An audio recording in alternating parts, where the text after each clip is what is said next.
کی گفتگو کا عنوان ہے 23واں پارہ سورہ آیت نمبر 32 تک بات ہو چکی تھی، یعنی پارے کا دوسرا رکوع شروع ہو رہا ہے یہاں سے۔ اس رکوع میں توحید کے دلائل ایسے پیش کیے جائیں گے جو بندہ مشاہدہ کرتا رہتا ہے، تاکہ اللہ کی قدرت پر اور جو دعویٰ ہے کہ دوبارہ ہم دنیا سے جانے کے بعد زندہ کریں گے، اس دعوے کی دلیل آ جائے۔ کیونکہ لوگوں کو جو شک ہے وہ اللہ کی قدرت پہ اسی واسطے لوگ یقین نہیں کرتے کہ اتنے انسانوں کا مرنے کے بعد زندہ ہونا کیسے ممکن ہے۔ اللہ تعالیٰ نے ان نمائش کی ہوئی چیزوں کو پیش کیا، ہم اور آپ اس کو دیکھتے ہیں مگر سرسری دیکھ کے گزر جاتے ہیں۔ آج کی ان آیتوں میں آپ غور کیجیے اور تحقیقی نگاہ ڈالیے، اور جتنے لوگ اللہ کی قدرت سے غافل ہیں ان تک یہ بات پہنچائیے۔ سب سے پہلی نشانی آیت کہتے ہیں نشانی کو۔ قرآن کریم کی ہر آیت کو آیتوں کہتے ہیں کہ وہ اللہ کے کلام ہونے کی نشانی ہے، کوئی دوسرا وہ جیسا کلام لا ہی نہیں سکتا، اسی لیے اس کو آیت کہا جاتا ہے۔ آیت مانے نشانی، اگر وہ بندے کی ہوتی تو بندے بنا کے لاتے۔ آج تک کوئی 3 آیتیں بنا نہیں سکا، تو وہ آیتیں کیا ہیں؟ نشانی ہے کہ کلام الہی ہے، انسان کے بس کی بات نہیں۔ اب یہاں جو آیت ہے وہ آیت لہم الارض المیتہ، اور نشانی ہے ان کے لیے۔ کیا کی نشانی ہے؟ لہم سے مراد کفار قریش اور ان کے بعد جتنے بھی آخرت کے انکار کرنے والے ہیں سب کے لیے نشانی ہے۔ تو لہم سے مراد ان کے لیے، تمہارے لیے نہیں کہا کیونکہ تم تو مومن ہو، تم تو اللہ پر یقین لا چکے ہو، تو لہم ان کے لیے، یعنی ہر وہ جو ابھی اپنا نہیں بن سکا ہے ان کے لیے نشانی ہے۔ پہلے مخاطب کفار قریش اور دوسرے مخاطب ہر ملک جو بھی ہو، جہاں بھی ہو، جیسا بھی ہو۔ الارض المیتہ، الارض زمین، اور میتہ مردہ زمین۔ ہم سمجھتے ہیں کہ زمین مردہ نہیں ہوتی، زمین میں کیا جان ہے کہ مردہ ہوتی؟ ہاں، اللہ فرماتے ہیں زمین مردہ ہے۔ جس طریقے سے تم مردہ تھے تم کو ہم نے زندہ کیا، زمین بھی مردہ ہے، ہم پانی برسا کر اس کو زندہ کرتے ہیں۔ مردہ زمین، اس پر گھاس نہیں، سبزہ نہیں، نباتات نہیں، کچھ بھی نہیں، لیکن جب پانی برستا ہے تو قوت نمو پیدا ہوتی ہے، ہریالی شادابی ہر طرف سے آتی ہے۔ تو یہ زمین جو مردہ تھی یہ نشانی ہے ان کے لیے۔ نشانی کس کی ہے؟ کہ کوئی خالق ہے جو اتنی قدرت کا مالک ہے کہ اتنی تمام مردہ زمینوں کو زندہ کرنے پر قادر ہے۔ اور انسان بھی مر کر مٹی ہی میں جائے گا، تو جب مٹی کو زندہ کر کے دکھا رہا ہے تو تم بھی مٹی کا ایک حصہ ہو۔ تم چاہتے ہو کہ ہم کو دوبارہ پیدا کرنا مشکل ہے، جب زمین کو زندہ کر کے تمہارے سامنے پیش کر دیا اور تم مر کر زمین میں مل جانے والے ہو تو تم کو زمین کی طرح زندہ کرنا کیا مشکل ہے؟ وآیۃ لہم الارض المیتہ، اور نشانی ان کے لیے مردہ زمین۔ احییناہا، ہم نے اس کو زندہ کیا۔ احییناہا، پانی برسا کر زندہ کیا۔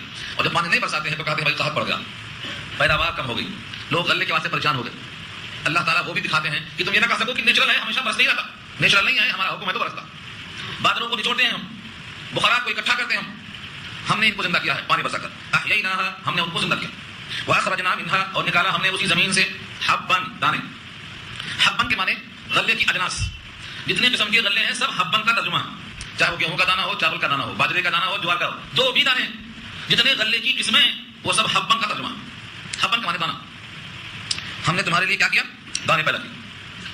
جو اللہ کی قدرت کو اور پیدا ہونے کو اور مرنے کے بعد پھر زندہ ہونے کو نہیں مانتے وہ لوگ بھی فمن ہو یا کلون، اسی میں سے کھاتے ہیں۔ روٹی ہماری توڑتے ہیں، دودھ کسی اور کے کھاتے ہیں، بھجن کسی اور کے پڑھتے ہیں۔ فمن ہو یا کلون، اسی دانے میں سے کھاتے ہیں جو ہم نے پیدا کیا۔ جتنی سجدہ گاہیں ہیں اور جہاں جہاں لوگ سجدہ کرتے ہیں ان میں سے کوئی بھی ان کو روٹی دینے پر قادر نہیں، چاول کا دانہ دینے پر قادر نہیں۔ اگر یہ ذرا برابر اپنے اندر احساس رکھتے تو جس کی کھاتے ہیں اسی کی گانا چاہیے تھا۔ جتنی سجدہ گاہیں ہیں ایک میں یہ قدرت نہیں ہے کہ وہ ایک دانہ پیدا کر سکے، فمن ہو یا کلون، مگر وہ لوگ بھی اسی دانے میں سے کھاتے ہیں۔ اللہ تعالیٰ نے شریف انسان کو دعوت دی، تم کھاتے ہو کس کی روٹی اور گاتے کس کی ہو؟ دیکھو تم۔ وجعلنا فيها جنات من نخيل واعناب، اور بنایا ہم نے اسی زمین میں، زمین سے مراد یہ مردہ زمین، کیا بنایا؟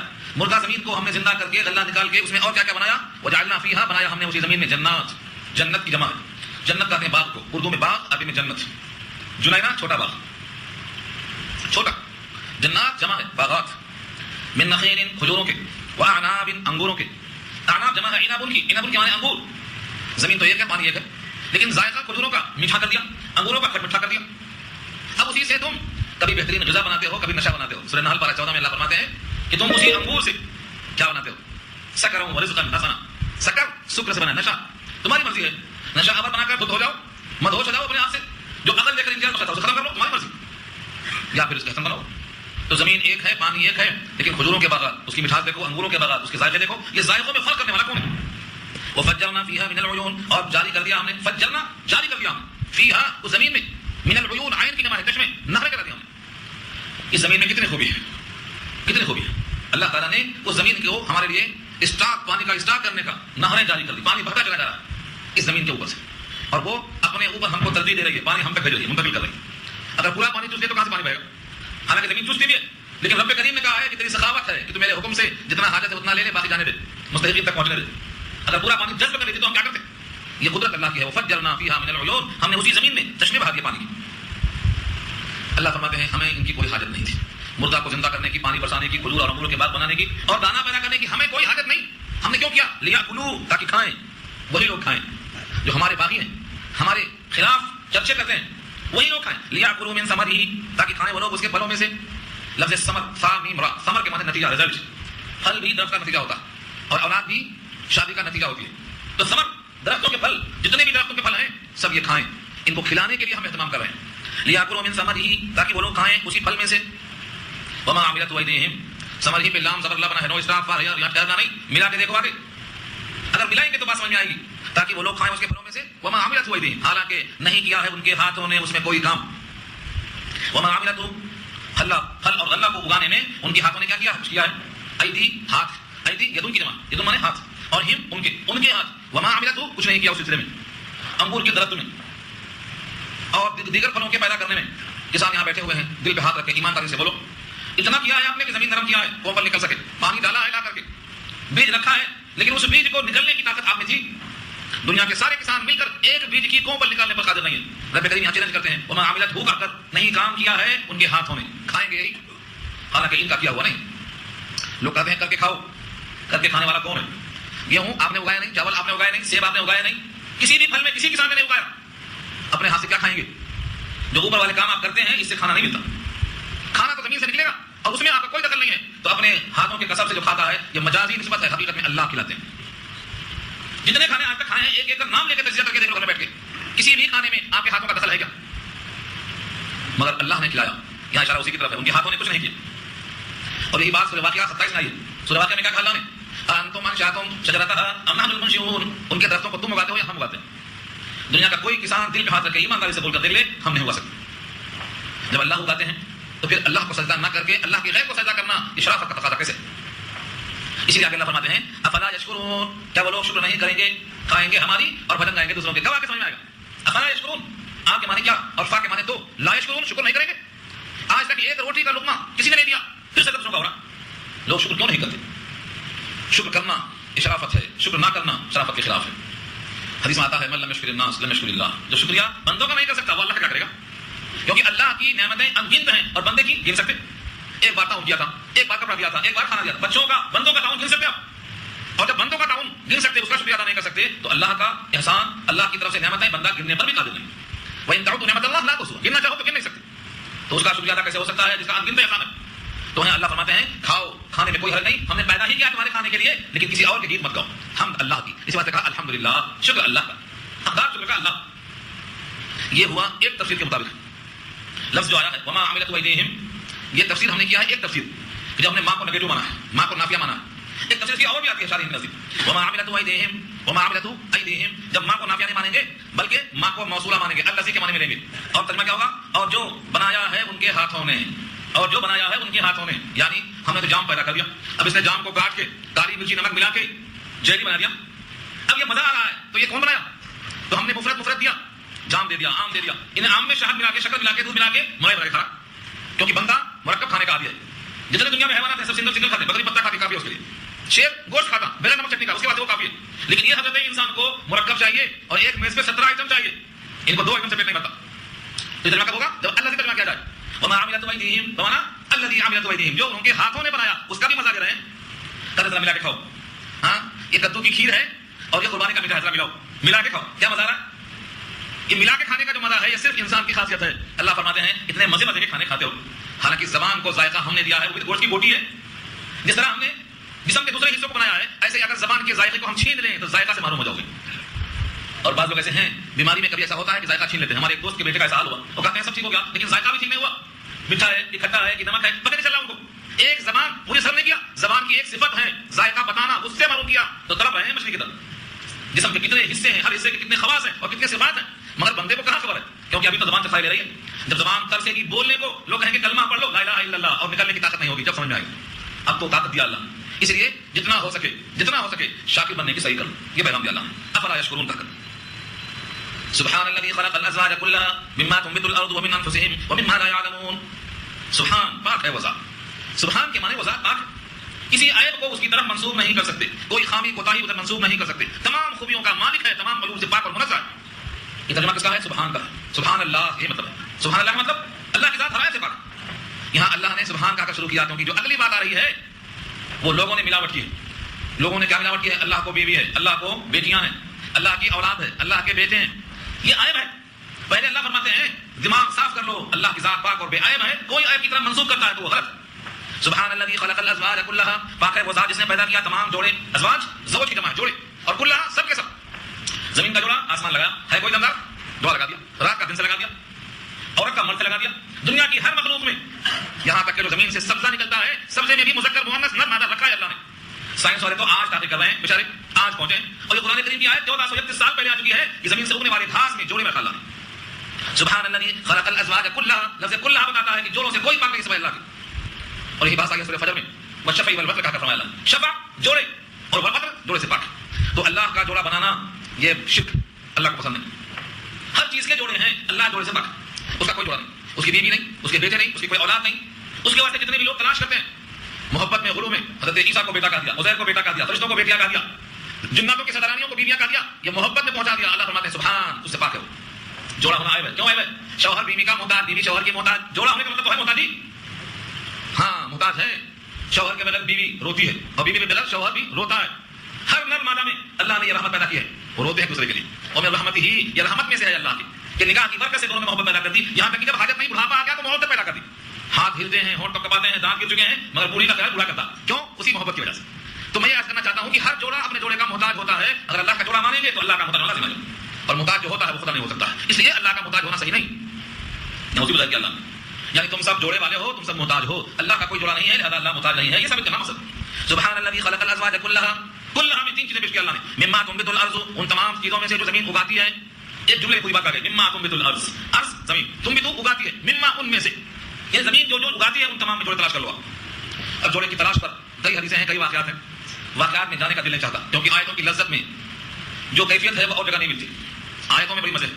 سب سے بڑی چیز تو یہ ہے کہ اللہ تعالیٰ نے نفسیات کا بھرپور لحاظ رکھا. ایک جملے میں ایک بار نبی کریم صلی اللہ علیہ وسلم کے پاس صحابہ آئے اور کہا ہم لوگ کھجوروں میں تعبیر کرتے ہیں, یعنی خوشے کاٹ کے جوڑتے ہیں. تعبیر کرنا بولتے ہیں اس کو. کھجوروں کے جھاڑ ہیں, ان کے پھول لگتے ہیں, ایک درخت کا پھول کاٹ کے دوسرے درخت میں باندھتے ہیں تو پھل زیادہ آتا ہے. اس کو تعبیر کہتے ہیں. ترمذی کی روایت میں ہے, تفسیر وہاں دیکھنا. حضور نے کہا ایسا مت کرو. پہلے آپ نے ایسا کہا, ایسا مت کرو. صحابہ نے نہیں کیا, حضور کا حکم سراخوں پہ. جب نہیں کیا تو اس سال پھل کم آیا, پیداوار کم ہو گئی. صحابہ نے شکوہ کیا کہ اس سال ہم نے تعبیر نہیں کیا, یعنی نر اور مادہ کو نہیں ملایا تو پھل نہیں آیا. پھر جب نبی صلی اللہ علیہ وسلم نے سنا یہ پھل نہیں آیا تو فرمایا انتم اعلم بامور دنیا کو, تم بہتر جانتے ہو تمہاری دنیا کا مطلب ملا دیا کرو. وہ جو ملانے سے پھل زیادہ آیا اور نہ ملانے سے پھل نہیں آیا وہ کیا تھا؟ نر اور مادہ کو جوڑنا بولتے ہیں. اللہ کا خصوصی نظام ایسا ہے, ہوائیں چلتی ہیں اور ہواؤں کے ذریعے سے, تتلیوں کے ذریعے سے, تتلیاں بھی وہی کام کرتی ہیں, رس کو چوس کر مادے کا نر تک پہنچاتی ہیں, نر کا چوس کر مادے تک پہنچاتی ہیں. تو تتلیوں سے چوس کر ہواؤں کے دوش پر رب کریم نر اور مادہ کو ملاتے ہیں تو پھل کی کثرت ہوتی ہے. لیکن غافل انسان جو اپنے ماتھے کو ہر جگہ ٹیکتا ہے اسے کیا معلوم نظام کیسا ہے اللہ کا. تو مما تنبت الارض کا ترجمہ ہے زمین جو جو اگاتی ہے ان تمام میں اللہ نے جوڑے کا انتظام کیا. اللہ فرماتے ہیں ٹھیک ہے تمہیں نباتات کا علم نہیں ہے, اپنے آپ میں تو دیکھ لو. ومن انفسہم, ومن انفسہم, انفس جمع ہے نفس کی, خود ان میں ان کی ذات میں ہم نے رکھا ہے جوڑا ہے, نر اور مادہ میں جوڑا رکھا ہے. تمہاری نسل کی افزائش ایسا ہی بڑھتی ہے. اور اللہ فرماتے ہیں سبزیوں کو تو تم جانتے ہو, اپنے آپ کو بھی پہچانتے ہو. ومما لا یعلمون, اور کچھ چیزیں ایسی بھی ہیں جن کو عام لوگ نہیں جانتے, وہاں بھی جوڑا رکھا ہے. کبھی غور نہیں کرتے آپ؟ حشرات الارض ہیں, کیڑے مکوڑے ہیں, چرند و پرندے ہیں, ان تمام میں ہم نے جوڑا رکھا اور ان تمام کے نظام کو ہم نے بنایا. یہ ہے ومما لا یعلمون, اور ان چیزوں میں سے جس کو وہ نہیں جانتے. یہ کیا ہے؟ اللہ کی قدرت, اللہ کی وحدانیت. اللہ جو چاہے وہ کر سکتے ہیں. بندے کی عقل محدود ہے, علم محدود ہے, اپنے علم سے اللہ کے فیصلے کو پہچانا ہمارے بس کی بات نہیں. یہ تو اللہ کا احسان ہے کہ وہی بھیج کر, اپنی کتاب بھیج کر ہم کو مطلع کر دیا. اگر وہ مطلع نہ کرتا تو بھی ہمیں اپنے وجود کے ذریعے اپنے پیدا کرنے والے کو پہچانا فرض تھا. یہ تو اللہ کا احسان. دوسری نشانی دیکھیے کیا, وآیۃ لہم اللیل, اور ان کے واسطے نشانی ہے رات. رات وآیۃ نشانی ہے, لہم ان کے لیے, اللیل رات. نشانی کیا ہے اس میں؟ نسلخ منہ النہار, ہم کھینچ لیتے ہیں اس پر سے دن کو. فاذا ہم مظلمون, بس اچانک وہ تاریکی میں رہ جاتے ہیں. تاریکی کیسے آئی بولو؟ اس رات کے اوپر ایک چادر تھی دن کی روشنی کی, وہ روشنی کی چادر سورج کے ذریعے اللہ نے پھیلا رکھا تھا. نسلخ, اس کو ہم کھینچ لیتے ہیں. کبھی مسلخ سنا آپ نے؟ مسلخ, مسلخ کسے کہتے ہیں؟ مسلخ کہتے ہیں جہاں بکرے کی کھال کھینچی جائے, وہ مسلخ ہے. اور یہاں کیا ہے؟ نسلخ ہے. نسلخ ہم کھینچتے ہیں. وہاں بکرے کی کھال کھینچ دیا تو گوشت نظر آتا ہے, اور یہاں دن کی چادر کھینچ دیا تو رات نظر آتی ہے. اللہ فرماتے ہیں ساری کائنات جو منور تھی ہم نے دن کی اوپر سے چادر اتار دیا, سمجھ لینے پڑ گئے. ساری کائنات کے لوگ اس نظام کو بدل نہیں سکتے. اتنی عظیم قدرت ہے, کیا وہ تم کو پیدا کرنے پر قادر نہیں ہے؟ یہ پیش کرا بہترین. اب اس کے بعد سورج کا جاری ہونا, والشمس تجری, سورج جاری ہے, سورج چل رہا. اللہ تعالیٰ نے سورج کو جس دن سے پیدا کیا تھا اس دن سے آج تک مسلسل چل رہا ہے, ایک لمحے کا فرق نہیں ہونے دیا. اپنے محور میں گردش کر رہا ہے. نہ سورج نہ چاند, دونوں کے نظام میں بال برابر فرق نہیں ہوا. کس نے سیٹ کیا ان کو؟ ان کا چلنا حساب سے ہے, ان کی گردش حساب سے ہے, ان کا نظام حساب سے. وہ کون قدرت ہے جو اتنے بڑے گرم سیارے کو ایک لمحے کے فرق کے بغیر چلانے پر قادر ہے؟ وہ تم کو پیدا کرنے پر قادر نہیں ہے. کروڑوں میل دور ہے, حالت دیکھ لو آج کیسی ہے, چھت کے اوپر سے مار رہا ہے نیچے تک. یہ طاقتور ہے. اس سورج کو طاقت کس نے دیا؟ وہ کتنا طاقتور ہوگا؟ فرمایا والشمس تجری, اور سورج جاری ہے لمستقر للہ, مستقر کہتے ہیں جائے قرار. آپ کا مستقر کیا ہے تو کہیں گے کریم نگر. کیا مطلب؟ مستقل رہائش گاہ ہے آپ کی کریم نگر. آپ کا مستقر کیا ہے تو کہیں گے کام ایریا. تو سورج کہاں گردش کر رہا ہے؟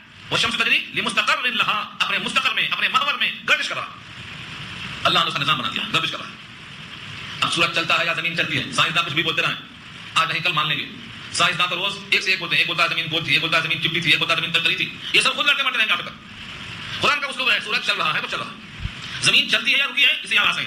اس آیت میں اتنا کلام ہے کہ سورج چل رہا ہے, زمین چل رہی ہے رکی ہے, یہاں کوئی کلام نہیں ہے. کلام اس کے بارے میں ثابت ہے. اتنی باتیں ہیں کہ سورج چل رہا ہے.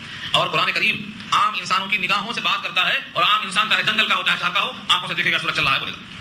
دنیا کا کوئی انسان انکار نہیں کر سکتا اس کا. سورج یہاں تھا وہاں چلا گیا, وہاں تھا وہاں چلا گیا, ڈوب گیا نکل گیا, تو سورج کے چلنے کا انکار کو یاد نہیں کر سکتا. والشمس تجری, اور سورج جاری ہے لمستقر للہ, اپنے مستقر کے لیے, اپنے نشانی کے لیے چلتی ہے. ذالک تقدیر العزیز العلیم, یہ تقدیر بمانا مقدرات, اندازہ. ذالک یہ ہے تقدیر, سیٹ کیا ہوا. تقدیر کے معنی اس کو آپ کہتے ہیں سیٹ کر دیا چلتا رہے گا. تو تقدیر کا ترجمہ کیا ہے؟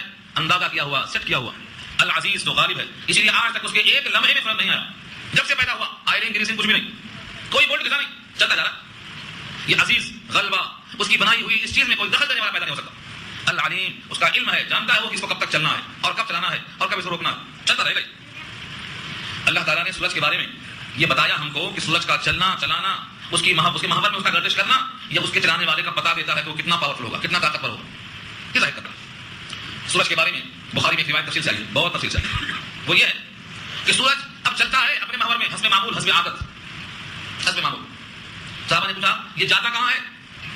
فرمایا کہ روزانہ یہ جب غروب ہو جاتا ہے تو اپنے مالک کو سجدہ کرتا ہے, سجدے میں رہتا ہے, اور پوچھتا ہے آگے چلنا ہے کہ واپس جانا ہے.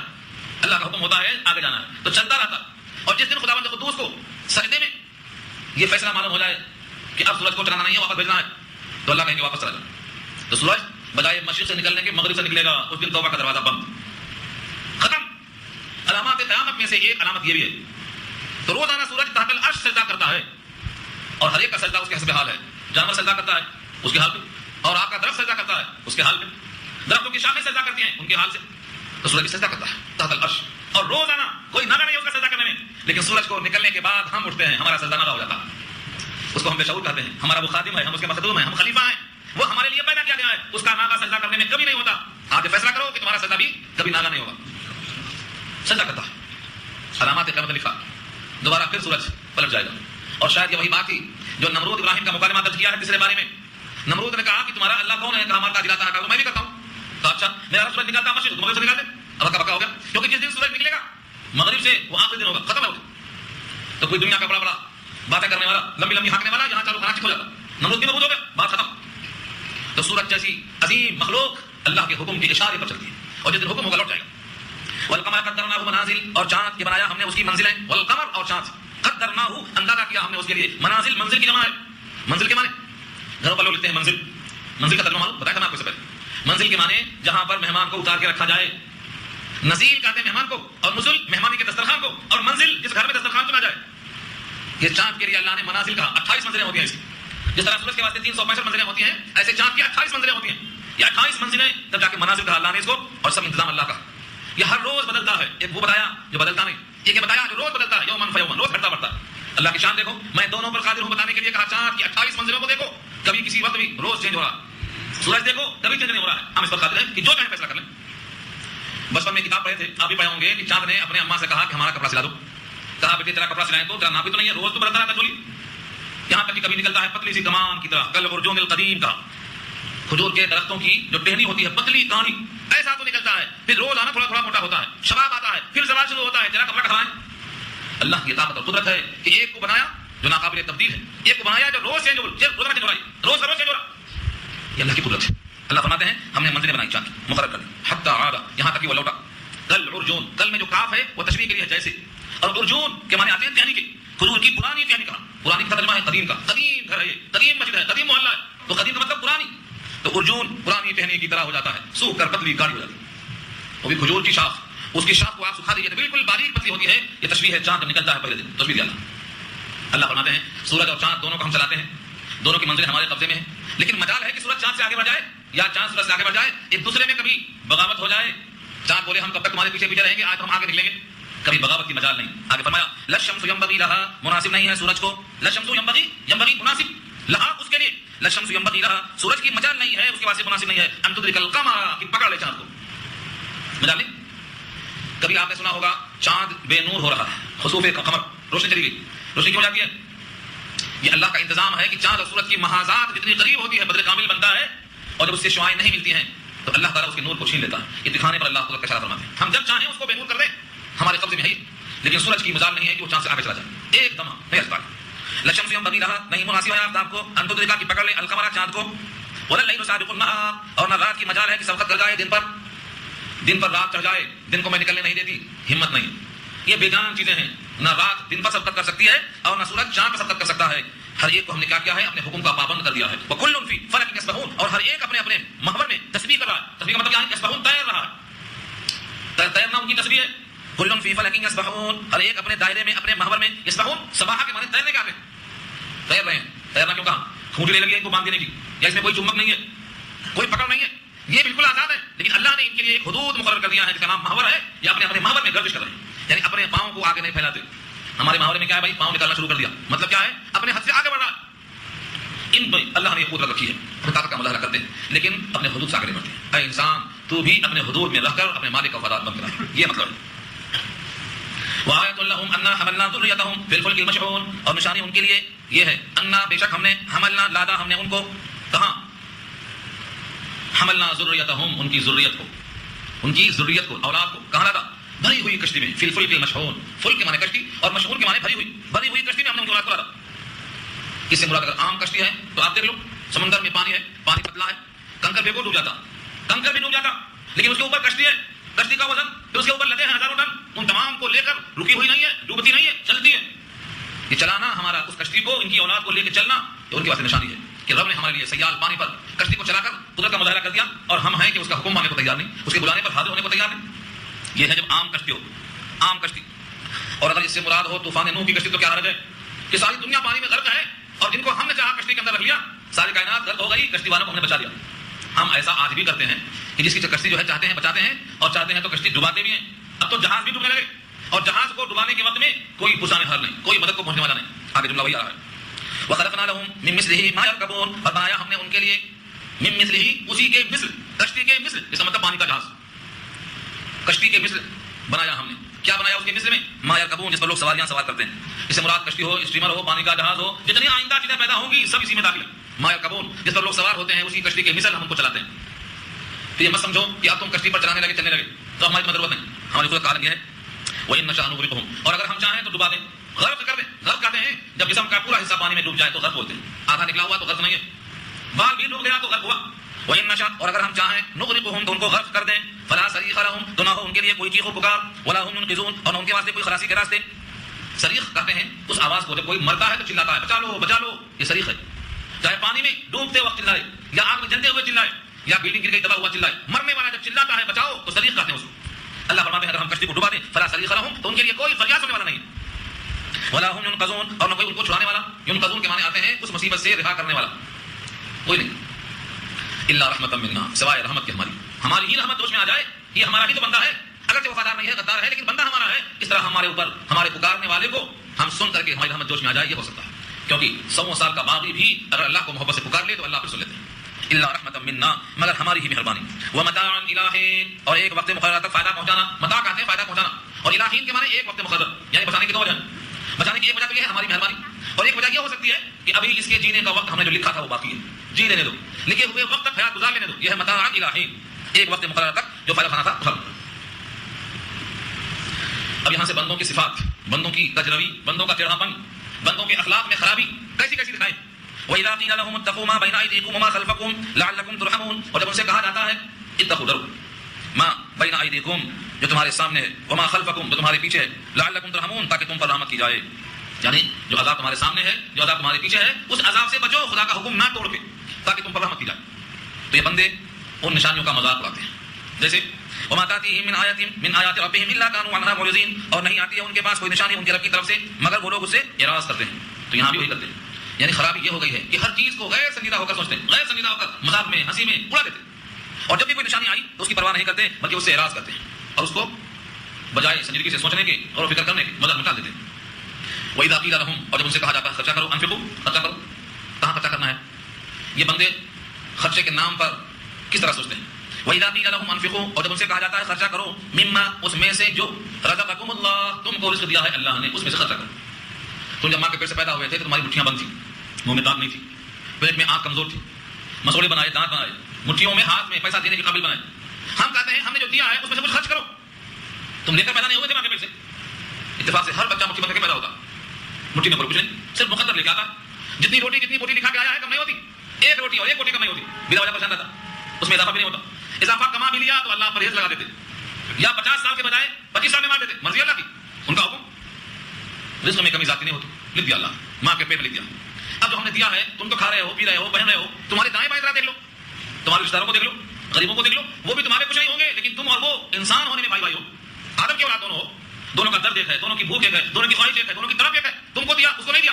اللہ اس پر قادر تھے کہ اس کو بناتے دینے والا, اس کو لینے والا. تو کیا کرتا, خرچہ کر دو. کیا بولتا, اللہ نے اگر ہم کو دیا ہے اس کو نہیں دیا, تو مطلب اگر اللہ چاہتے تو جیسے ہم کو دیا اس کو بھی دے دیتے. جس کو اللہ نے خود نہیں دیا اسے ہم کیوں دیں. ہاں منطق دیکھو, جس کو اللہ نے نہیں دیا اسے ہم کیوں دیں. اگر چاہتا اللہ تو جیسے ہم کو دیا اس کو دیتا. دیکھو آئے وَإِذَا قِيلَ لَهُمْ أَنفِقُوا مِمَّا رَزَقَكُمُ اللَّهُ, تم کو جو رزق دیا اللہ نے اس میں سے کچھ خرچ کر دو. قَالَ الَّذِينَ كَفَرُوا لِلَّذِينَ آمَنُوا, تو ان لوگوں نے کہا جنہوں نے کفر کیا ہے ایمان والوں سے. یعنی یہ عمل کافر کا ہو سکتا ہے, مومن کا نہیں ہو سکتا. مومن تو درد والا ہوتا ہے, اپنے بھائی کا لحاظ کرتا. الخلق عیال اللہ, تمام مخلوق ہوں اللہ کا, سب کا خیال کرتا, صدقہ ہر ایک کو دیتا رہتا. یہ کافر کا عمل ہے, لیکن افسوس سے کہنا پڑتا ہے کہ کافرانہ عمل آج ایسا عام ہو گیا ہے کہ سب لوگ اس میں شریک ہو گئے. کیا کہا کافر نے, کہا ایمان والوں سے, کیا کہا, نطعم, کیا ہم کھلائیں, کیا نطعم, ہم کھلائیں, من, ان تمام لوگوں کو, لو یشاء اللہ اطعمہ, اگر اللہ چاہتا تو خود کھلا دیتا, اللہ چاہتا تو انہیں کھلا دیتا. اور تم جو ہمیں کھلانے کی دعوت دے رہے ہو, ان انتم الا فی ضلال مبین, نہیں ہو تم مگر کھلی ہوئی گمراہی. ان انتم سے جملہ آ رہا ہے, اس جملے کا تعلق دونوں سے ہو سکتا ہے. یعنی جو کھلانے کا حکم دے رہا ہے, جب اس نے یہ سنا تو اس نے کہا کہ تم نہیں ہو مگر کھلی ہوئی گمراہی میں, کیونکہ اللہ تعالیٰ براہ راست بھی رزق دینے پر قادر ہے, لیکن تمہارے ہاتھ سے دلانے میں تمہارا نفع ہے. زمین کے کیڑے مکوڑوں کو, حشرات الارض کو, سب کو غذا دینے پر وہ قادر ہے, لیکن بیوی کو غذا دیتا ہے شوہر کے ہاتھ سے. کیوں کہتا ہے, جب تم بیوی کو کھلاؤ گے, لقمہ منہ میں داخل کرو گے تو تم کو صدقے کا ثواب ملے گا. تمہارا ثواب کیسے ملتا, اس کو کھلانے پر تمہیں جو اجر ملتا تھا وہ جاتا. تو مقصد تو یہ ہے کہ اللہ تم کو اسی بہانے سے اجر دے دے. ہمارا دیا ہوا پھر بھی تم دے رہے ہو, تب بھی اجر. اللہ کی شان دیکھو, شوہر کما کے لایا, بیوی نے پکایا, اور باہر فقیر مانگتا ہے تو نوکر کے ہاتھ سے بھیجایا, فقیر کے ہاتھ میں کھانا پہنچا, تو اس میں تینوں کو اللہ برابر دیتا ہے, شوہر کو کمانے کا, بیوی کو پکانے کا, نوکر کو پہنچانے کا. کیا مالک کی شان ہے. یہ بندے سمجھتے نہیں, سمجھتے ہیں کہ ہم دے دیں گے ہمارا اتنا کم ہو جائے گا. کم نہیں ہوگا. ابن آدم کی قسم کھایا نبی صلی اللہ علیہ وسلم نے, میں قسم کھاتا ہوں ابن آدم کی, تم میں سے کوئی بھی اللہ کے نام پر لینے سے کبھی مفلس نہیں ہوگا. قسم کھایا نبی کریم کی. ایک تو صادق الامین ہے, صادق المصدوق ہیں, اور اوپر سے وہ قسم کھاتے ہیں کہ میں قسم کھاتا ہوں تم میں سے کوئی بھی اللہ کے نام پر دینے سے مفلس نہیں ہوگا. بلال سے کہا کرتے تھے, انفق یا بلال ولا تخش من العرش اقلالا, بلال خود خرچہ کرو, عرش والے سے تلاشی کا ہمیشہ مت کرو. نبی کی یہ تعلیم ہے, اللہ کی یہ تعلیم ہے, اور بندوں کا مزاج یہ ہے کہ دیں گے تو خرچہ ہو جائے گا. یہ نہیں سمجھتے کہ جیب میں کچھ نہیں تھا, آیا کہاں سے, پھر ویسے آئے گا. کنویں کا پانی نکالیں گے, سوتے سے پھر نکلے گا. یہ اگر سمجھ میں آ جائے کہ پھر نکلے گا, جہاں سے پہلی بار آیا وہاں دوبارہ آئے گا, 2 بار جہاں سے آیا دوبارہ وہاں سے آئے گا, تو انسان کی بخیلی کم ہو جائے. ایک حدیث سناتا آگے چلتا ہوں. روزانہ 2 فرشتے آسمان سے اترتے ہیں. مسلم کی روایت ہے, ابو ہریرہ اس کی راوی ہے. روزانہ 2 فرشتے اترتے ہیں. ایک فرشتہ کہتا ہے اللہ دینے والے کو دوسرا مال دے دے, ہاں اے اللہ دینے والے کو دوسرا مال دے دے. فرشتہ آمین بولتا ہے. ایک بولتا ہے اللہ مال کو روکنے والے کو مال کو ضائع کر کے دوسرا مال دے دے. فرشتہ آمین بولتا ہے. حدیث کے الفاظ دیکھو, اللہم اعطی منفقا خلفا, اللہ تو دے دے خرچ کرنے والے کو اس کا بدل. آمین بولتا ہے فرشتہ خدا کے حکم سے, غلطی نہیں آمین, کیونکہ خدا کے حکم سے. اور ایک فرشتہ کہتا ہے اللہم اعطی ممسکا تلفا, تلف کے معنی ضائع کرنا, اس نے روک کے رکھا ہے, کسی کو دیا نہیں ہے, اس کا ضائع کر کے دوسرا مال دے دے. ایک کو خرچ کر کے دوسرا مال, اور ایک کا مال ضائع کر کے دوسرا مال, کتنا بڑا فرق ہے. سمجھانے کے لیے میں کہا کرتا ہوں, پانی کا دن آ گیا, پانی میں کھڑا بھرا ہوا ہے, پورا کھڑا بھرا ہے, پانی سے خرچ نہیں کیا, تو کیا کرتے آپ, بولتے تازہ پانی بھر لو, پانی پھینک دو. پھینک کے تازہ پانی بھر لیتے, اور پورا کھڑا خالی ہے تو دھو کے نیا پانی بھر بس یہی مثال یہاں بھی ہے. مال رکھنے کی چیز نہیں ہے, مال جمانے کی چیز نہیں ہے, مال تو بہرحال خرچ ہونے کی چیز ہے. خرچ کر لو نہیں تو خرچ کرا دیا جائے گا, دے دو اجر لے لو ورنہ تباہ کر دیا جائے گا. یہ وارننگ اللہ کی طرف سے, اور آخرت میں سزاؤں سے بچنے کا یہ راستہ ہے. کبھی بھی مت سمجھو کہ مال میرا, اگر مال آپ کا ہے تو یہ حکم بھی آپ کے لیے اللہ کا, جس نے آپ کو مال دیا اسی کا حکم, اور اگر آپ اس کا حکم نہیں مانا تو اس کو چھیننا بھی آتا ہے, بدلنا بھی آتا ہے. ہم نے دیکھا اپنی آنکھوں سے جن دروازوں پر لوگ دستک مارتے تھے اس زمانے کے بعد اسی گھروں کے اندر رہنے والے بن گئے, اور گھروں کے اندر رہنے والے باہر رہنے والے. اللہ کی قدرت نظام ہے. اللہ فرماتے ہیں ہم چاہیں تو براہ راست دے سکتے ہیں, چمٹی کو دیتے, مکڑی کو دیتے, تم کو بھی دے سکتے, لیکن ہم چاہتے ہیں کہ تمہارے ہاتھوں سے دیا ہوا تمہارے واسطے اجر بن جائے اور مقامات تمہارے بلند ہو جائیں. اس واسطے نظام بنایا جاتا. مخلوق پر شفقت ایک عنوان ہے, مستقل ایک گھنٹے کا بیان ہے یہ. مخلوق پر شفقت کیوں دی ہم کسی کو؟ مخلوق پر شفقت بہت اہم چیز ہے. اس بات سنیے, یہاں اللہ فرماتے ہیں وَيَقُولُونَ, یہ لوگ کہتے ہیں متى هذا الوعد, یہ وعدہ پورا کب ہوگا؟ قیامت آئے گی, مردے زندہ ہوں گے, حساب کتاب ہوگا, جنت میں جائیں گے, یہ وعدہ کب پورا ہوگا؟ دادا پردادا صاحب مرتے چلے جائیں, یہاں تک ہم پہنچ گئے, یہ وعدہ کب پورا ہوگا؟ وَيَقُولُونَ, اور کہتے ہیں بطور انکار کی متى هذا الوعد, یہ وعدہ پورا کب ہوگا؟ ان کنتم صادقین, اگر تم سچے ہو. نبیوں سے کہا تم سچے ہو کہ وعدہ کب پورا ہوگا؟ اللہ فرماتے ہیں ما ينظرون الا صيحة واحدة, یہ انتظار نہیں کرتے ہیں مگر ایک چیز کا. ما ينظرون, انتظار نہیں کر رہے ہیں, الا مگر صیحہ, صیحہ کے معنی دلدوز آواز, واحدہ معنی ایک, ایسی دلدوز آواز تاخذہم جو ان کو پکڑ لے گی, وہم یخصمون, اور وہ باہم جھگڑ رہے ہوں گے. قیامت کب آئے گی؟ ایک سوال کرے گا, ایک جواب دے گا, ایک آواز نکلے گی, سب ختم. یہ باہم جھگڑ رہے ہوں گے, آواز نکلے گی تو کافی, ایک آواز کافی. اسرافیل کے منہ میں سور لگا ہوا ہے, اور یہ آواز دیا تو ختم. اتنا کم وقت لگے گا ساری کائنات کو ختم کرنے کے لیے. اللہ نے خود کہا ہے وما امر الساعۃ الا کلمح البصر او هو اقرب, ہمارے لیے قیامت کا لانا آنکھ جھپکنے سے زیادہ نہیں لگے گا. وما امر الساعۃ الا کلمح البصر او هو اقرب. اللہ اکبر, کیا جانے ہماری ساری کائنات کو ختم کرنے کا نام قیامت ہے. کتنا ٹائم لگے گا؟ اور نہیں ہے قیامت کا معاملہ الا مگر کلمح البصر, آنکھ جھپکنا, او هو اقرب, یا اس سے بھی زیادہ قریب. اس مالک کی یہ شان ہو, اسے یہ گستاخی ہو رہی ہے, لوگ اسے طرف اٹھا رہے ہیں, کب آئے گی قیامت, کب آئے گی قیامت. قیامت کا اگر انکار کر کے پوچھیں گے تو جواب یہ ہے. ہاں اگر محبت میں اور فکر میں پوچھیں گے تو جواب بدل جائے گا. بھائی شادی کب ہے آپ کی, شادی کب ہے پوچھتا ہے مذاق کرنے کے لیے تو جواب بدل جائے گا آپ کا, اور دوست محبت سے پوچھتا ہے تو جواب بدل جائے گا. ایک صاحب آئے, کہا اللہ کے نبی قیامت کب آئے گی؟ حضور نے کہا کیا بات ہے, تیاری بہت کر لیا قیامت کی, بہت ہو گئی تیاری. انہوں نے کہا تیاری تو کچھ بھی نہیں ہوئی, مگر مجھے اللہ اور رسول سے محبت ہے. بس آپ نے سر جھکا لیا اور آیت نازل ہوئی, بلا کے فرمایا سنو, جو جس سے محبت کرے گا قیامت میں اس کے ساتھ ساتھ رہے گا. مگر محبت کچی نہیں, زبانی جمع خرچ, زبان کی نوک پہ محبت ہے, دل میں کچھ بھی نہیں. یہ محبت نہیں. محبت تو وہ چیز ہے کہ محبوب کے اشاروں کو سمجھ کر قربان ہو جائے. محبت وہ صحابہ نے محبت کی تھی. آج لوگ صحابہ کا نام سن کر کبھی نہیں سمجھتے صحابہ نے محبت کیسی کی تھی. اس صاحب کا مکان تھا, بہت عالیشان بنایا تھا انہوں نے, حضور سے گزرے, کس کا مکان ہے پوچھا, لوگوں نے بتایا فلاں صاحب کا. چہرے پہ ناگواری آئی, بس کچھ تبصرہ نہیں کیا آپ نے, چلے گئے. دوسرے دن وہ مکان وہاں نہیں تھا. لوگوں نے بتایا کہ حضور نے ایسا پوچھا اور کچھ کہا تو نہیں, مطلب پچھاڑی پہ شکر نہیں. انہوں نے پورا مکان توڑ دیا اور پھر ہماری طرف بھاگ کے نہیں آ گئے, حضور آپ کی خاطر توڑ کے آ رہا ہوں. جب کبھی دوبارہ خود حضور گزرے تو دیکھا وہاں مکان نہیں ہے, کہا کبھی ٹوٹ گیا تھا. جیسا دوسروں سے خبر ملی تھی ایسا دوسروں سے اطلاع مل رہی ہے. ہمارے پاس محبت کا تقاضا یہ ہوتا, بھاگے بھاگے آ کے بتاتے, بتاتے نہیں, جتاتے. محبت محبوب کے سامنے جتائی نہیں جاتی. محبت وہ شے ہے جو ماریو الفاظ میں لائی نہیں جاتی. یہ وہ نازک حقیقت ہے جو سمجھائی نہیں جاتی. انسان جب کسی کا دیوانہ ہو جاتا ہے تو اس کے بول, اس کے لباس, اس کا حلیہ, اس کی منشا, اس کے اشارے, اس کی ہر چیز کی نظر رکھتا ہے. یہ کہنے کی ضرورت ہے چہرے پر تعریف رکھو, کہاں پڑے گا. اگر آپ کو محبت ہے اللہ کے رسول سے تو کہنے کی ضرورت نہیں ہے, آپ کے دل میں خود آنا چاہیے ہم کس سے محبت کرتے ہیں. کل قیامت میں اللہ کے نبی منہ پھیر لیں گے جب سامنے آ جائے گا. اس لیے یاد رکھو محبت نخلی دنیا میں چل جائے گی, اللہ کے پاس نہیں چلے گی. ایک ایک سنت کی فکر کرنا پڑے گا تو محبت ہے. سب سے بڑا متقی وہ ہے جو سنت کا پابند ہے. بس تقویٰ اسی کا نام ہے. اس آیت کا تقاضا یہ اللہ فرماتے ہیں یہ سب پوچھتے رہتے ہیں قیامت کب آئے گی, قیامت کب آئے گی. تو جس کو محبت سے پوچھنا ہے اس کو تو یہ جو ہے انعام ملا کہ جس سے محبت کے ساتھ رہے گا. لیکن جو بطور انکار کے پوچھتے ہیں ان کا جواب یہ ہے کہ انکار مت کرو, ایک ہی آواز کافی ہے اور وہ جھگڑتے ہی رہ جائیں گے. اسی میں حدیث میں آتا ہے قیامت جب آئے گی تو ایک آدمی بحث کرتا ہوا ہوگا, ایک آدمی دودھ نکالتا ہوا ہوگا, ایک آدمی کپڑا کھول کے تھان کپڑے کی تعریف کر کے بیچ رہا ہوگا, ایک آدمی اپنے گھر کے ہاؤس کو لپ رہا ہوگا. جیسے دنیا میں لگے ہوئے ہیں ایسا لگے ہوئے رہیں گے, بتا کے نہیں آتی. بغتتن بغتتن قرآن میں کتنے دفعہ آیا ہے, جہاں جہاں آیا ہے بغتتن مانے اچانک آئے گی, بتا کر نہیں آئے گی. جو آدمی جہاں جس حال میں ہے اسی حال میں آئے گی. اس لیے سدھر جائیں گے, ابھی بڑھاپا آئے گا نہیں, جوان ابھی ہیں, ابھی فلاں ہیں, یہ سب شیطانی مساوس ہیں. پہلے دن سے کلمہ پڑھ لیا, پہلے دن سے نبی کی اتباع کرنے جانا, ابھی تو شادی نہیں ہوئی, شادی کے بعد داڑھی چھوڑیں گے, شادی کے بعد پورا کام کریں گے. اسلام کی شرطیں نہیں ہیں, شیطان کی شرطیں ہیں. شیطان کرواتا ہے. جس دن اللہ کے نبی کی محبت کا داعیہ دل میں آیا, اب ہمارے لیے ایک ہی نمونہ ہے رسول اللہ.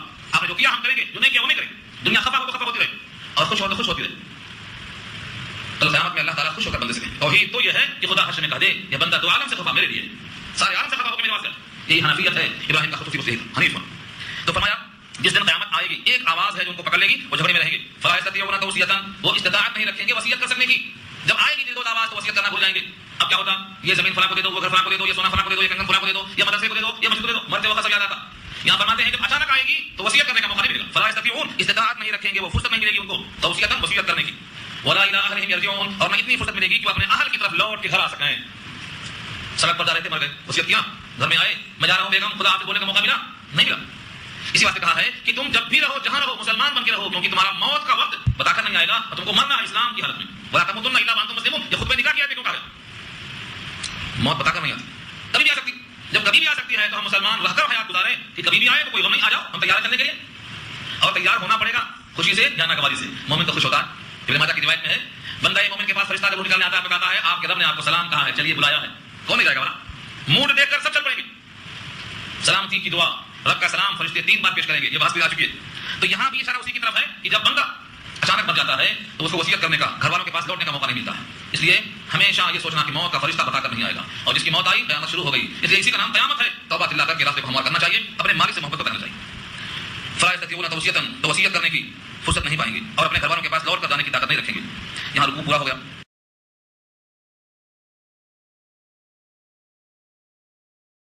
کی گفتگو کا عنوان کیا ہے؟ سورہ یاسین کا آخری 2 رکوع.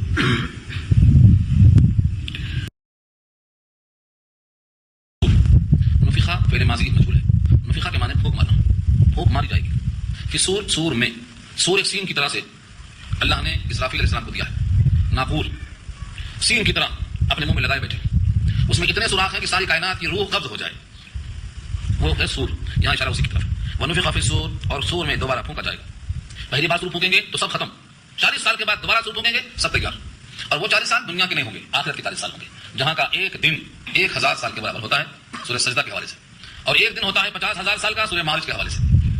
ہر ایک کے حالات منحصر ہیں، شدت اور نرمی حالات منحصر ہیں. تو اس دن جب دوبارہ سور پھونکا جائے گا 40 سال کے بعد، فَإِذَا هُمْ، بس اچانک وہ سب کے سب لوگ، من الاجداث، اجداث جمع ہے جدس کی، جیم دال سے، جدس کہتے ہیں قبروں کو، من الاجداث قبروں سے، الی ربہم، اپنے رب کی طرف، ینسلون، جلدی جلدی چلنے لگیں گے. ینسلون کے معنی کسی اوپر کی جگہ سے جب نیچے آنے والا اترتا ہے تو نہ چاہتے ہوئے بھی پاؤں تیزی سے پھسلتے ہیں. اس کو انسلام کہتے ہیں. ڈھلوان جس کو ہم بولتے ہیں اردو میں، یہ ینسلون عربی لفظ ہے، اور ڈھلوان جو ہم استعمال کرتے ہیں اردو میں یہ اسی کا ترجمہ ہے. جیسے کوئی اوپر سے نیچے آ رہا ہو ڈھلتے ہوئے، ایسا تیزی کے ساتھ آئیں گے. مجال نہیں کوئی رک جائے. آج حی علی الصلاۃ پہ ہم رک جاتے ہیں، حی علی الفلاح پہ گھسنے نکلتے ہیں، لیکن اس دن جب آواز لگائے گا تو ساری طاقتیں ختم ہو جائیں گی، سب کو نکل کے کرنا پڑے گا. فَإِذَا نُفِخَ فِي الصُّورِ، یا فرمایا وَنُفِخَ فِي الصُّورِ فَإِذَا هُمْ مِنَ الْأَجْدَاثِ، جب سور میں پھونکا جائے گا دوبارہ تو سب اچانک قبروں سے نکل پڑیں گے اپنے رب کی طرف تیزی کے ساتھ. قبر میں، برزخ میں، اگرچہ وہ کافر مصیبت میں رہیں گے، لیکن پھر بھی جو آگے مرحلہ ہے محشر کے میدان کا اتنا شدید ہولناک ہوگا کہ یہ کہیں گے بھائی جہاں تھے وہی غنیمت تھا، آگے تو اور شدت آ رہی ہے، آگے تو اور مصیبت آ رہی ہے. یہ کس نے ہم کو اٹھایا ہماری خوابگاہوں سے؟ جہاں تھے وہی طرح سکون تھا. سکون بےایمانہ راحت نہیں تھی، لیکن آگے جو محشر کی ذلت ہے، ہولناکی ہے اور شدت ہے، حساب کتاب کی فکر ہے، کم سے کم کچھ درجے میں وہاں پر شدت کم تھی. قبروں میں سے نکلیں گے. قالوا یا ویلنا، کہیں گے ہائے ہماری کمبختی، ویل ہلاکت، کمبختی، ہائے ہماری بدبختی. من بعثنا، کس نے اٹھایا ہم کو؟ بعثا کے معنی ابھارنا، اٹھو، کس نے اٹھایا ہم کو؟ من مرقدنا، مرقد کہتے ہیں سونے کی جگہ کو، لیکن جب مردہ قبرستان میں سوتا ہے تو اس کو بھی مرقد کہتے ہیں. ہاں، مرقد سونے کی جگہ، رقد ہے قدس سونا، اور مرقد سونے کی جگہ. عارضی قیام ہے تب بھی مرقد کہیں گے، اور قبر میں ہے تب بھی مرقد کہیں گے. وہ مرقد جو ہمیشہ کے واسطے ہے، یعنی ہمیشہ سے مراد ایک منزل ہے جس کا نام برزخ ہے. جنت اور جہنم میں جانے کا جو فیصلہ ہوگا محشر کا میدان، اس سے پہلے اور دنیا کے بعد، یہ بیچ کی منزل کا نام اس کو مرقد کہا گیا. یہاں پر سکتہ ہے، سکتہ کا مطلب سانس نہ ٹوٹے، آواز رک جائے. اور یہیں پر میم بھی ہے جو وقف لازم کی علامت ہے. یہاں سانس توڑنا ضروری ہے، رک جانا. اور جب 2 فائدے سامنے آ جائیں تو جو ضروری ہے اس کو اہمیت دی جاتی ہے، یعنی ٹھہرنا لازم ہے، ٹھہریں گے. قالوا یا ویلنا من بعثنا من مرقدنا هذا ما وعد الرحمن، آواز رکی، اس کا نام سکتہ ہے. هذا ما وعد الرحمن، اس سے پہلے سکتہ کیوں ہے؟ کیونکہ یہاں اس کے سوال کا جواب ہے. وہ کہیں گے ہمیں کس نے اٹھایا ہماری قبروں سے؟ تو فرشتوں سے جواب آئے گا یہی تو دن ہے جو رحمان کا وعدہ تھا. هذا معنی یہی ہے، ما وعد الرحمن، جس کا وعدہ کیا تھا رحمان نے کہ تم مرنے کے بعد اٹھائے جاؤ گے، یہ وعدے کا دن پورا ہوگا. وصدق المرسلون، اور سچ کہا تھا تمام رسولوں نے. ہر رسول نے کہا تھا کہ جتنے مردے ہیں سب زندے ہوں گے. رسولوں نے سچ کہا تھا، رحمان کا وعدہ یہی تھا، پورا ہوگا. اللہ فرماتے ہیں ساری کائنات کو کھڑا کرنے کے لیے کوئی یہ نہ سمجھے کہ بہت بڑا پروگرام کرنا پڑا ہوگا. اتنے لوگوں کو جو مٹی ہو گئے تھے، گل سڑ گئے تھے، اتنے لوگوں کو پھر سے زندہ کرنے کے لیے کوئی بہت محنت کرنا پڑا ہوگا. اللہ فرماتے ہیں محنت نہیں، ان کانت الا صیحۃ واحدہ، ان کانت نہیں ہے یہ مگر ایک ہی آواز. ان کانت الا صیحۃ واحدہ، صیحۃ کی معنی ایک آواز، لیکن واحدہ لگا کر اس کو واضح کیا اللہ نے. حقیقت میں وہ ایک ہی آواز. صیحۃ میں جو تنوین ہے وہ تنوین خود کافی ہے ایک بتانے کے لیے، کوئی ایک آنے کے لیے، لیکن رب کریم نے اس کی وضاحت فرمایا واحدہ لگا کر، صیحۃ واحدہ، ایک ہی آواز ہے، صرف ایک آواز. وہ بھی اللہ کی نہیں، اللہ کے ایک مخلوق جبریل کی نہیں، اسرائیل کی نہیں، اسرافیل کی آواز. ایک آواز ایک مخلوق کی، اللہ کی ایک مخلوق کی ایک آواز میں اتنی طاقت ہے کہ سارا عالم کھڑا ہو گیا. تو یہ بندے اللہ کی طاقت کا اندازہ کیسے کر سکتے؟ ان کانت الا صیحۃ واحدہ فاذا اذا مانے اچانک، ہم وہ سب کے سب، جمیع اکٹھا ہوں گے، لدینا ہمارے پاس، محضرون حاضر کیے ہوئے، سب سارے انسان حاضر کیے جائیں گے. یہ ہمارا ایمان ہے. اس صورت کے ذریعے سے ہمارا یہ ایمان ہے جتنے زمین میں ہیں سب کے سب اللہ کے پاس حاضر کیے جائیں گے, اور حاضر کرنے کے لیے صرف ایک آواز, ایک مخلوق, وہ اللہ کا حکم ہوگا. اللہ فرماتے ہیں کسی کی کوئی آواز کافی نہیں ہوگی, ایک آواز کافی ہے. تم یہ مت سمجھو کہ اب تم پر ظلم ہوگا, نہیں, تم اتنے مجبور ہو پھر بھی تم پر آج بھی ظلم نہیں ہوگا. انصاف. فلیوم, آج, فلیوم میں جو فا لگا ہے تو کے معنی میں تم کمزور ہوں گے, بے بس ہوں گے, لیکن آج وعدہ ہے لا تظلم نفس شیئا, لا تظلم, ظلم نہیں کیا جائے گا. لا تنقصوا, کم نہیں کیا جائے گا. تم نے 4 رکعت پڑھی تھی اور صلات میں 2 کا ملا, نہیں. لا تظلم, لا تظلم معنی لا تنقص, کم نہیں کیا جائے گا. نفس شیئا, کسی نفس پر کچھ بھی ذرہ برابر ظلم نہیں کیا جائے گا. ایک جھاڑو کا تنکا بھی اگر مسجد سے نکال کے پھینکا تھا تو اس تنکے کا اجر بھی ضائع نہیں ہوگا. ولا تجزون الا ما كنتم تعملون, اور بدلہ نہیں دیے جاؤ گے مگر جو تم کیا کرتے تھے. چنا بوتے تھے چنا, گیہوں بوتے تھے گیہوں, دھان لگاتے تھے دھان. تم نے اللہ کو راضی کرنے والے کام کیے ہیں, رضامندی کا کام, اور تم نے اللہ کو غصہ دلانے والے کام کیے ہیں, تو آج اس کا صلہ ملے گا. جو جو تم نے کیا ہے تمہیں اسی کا اجر ملے گا. الا ما كنتم تعملون. اب یہاں سے دیکھو 2 قسم کے اعمال ہیں, ایک جنت والے, ایک جہنم والے. ایک اللہ کو راضی کرنے والے, ایک اللہ کو ناراض کرنے والے. ایک موافقت میں اللہ کے, ایک مخالفت میں اللہ کے. 2 ہی اعمال ہو سکتے ہیں, دونوں کا حکم اللہ نے. پہلے کن کا؟ وفاداروں کا. فرمایا ان اصحاب الجنہ, بے شک جنت والے, اصحاب مانے والے, اور جنت والے. ان اصحاب الجنت اليوم, آج کے دن جنت والے, فی شغل فاکہون. شغل, شغل مانے مشغلہ. آج کس کام میں ہیں آپ؟ کہیں آپ بیٹھے گپ مارتے ہیں تو کہتے ہیں بھائی کس کام میں ہیں, کس مشغلے میں ہیں, تو بولے غلط چل رہا ہے, کوئی کام نہیں. تو مشغلہ کے معنی شغل یعنی ورک, کام.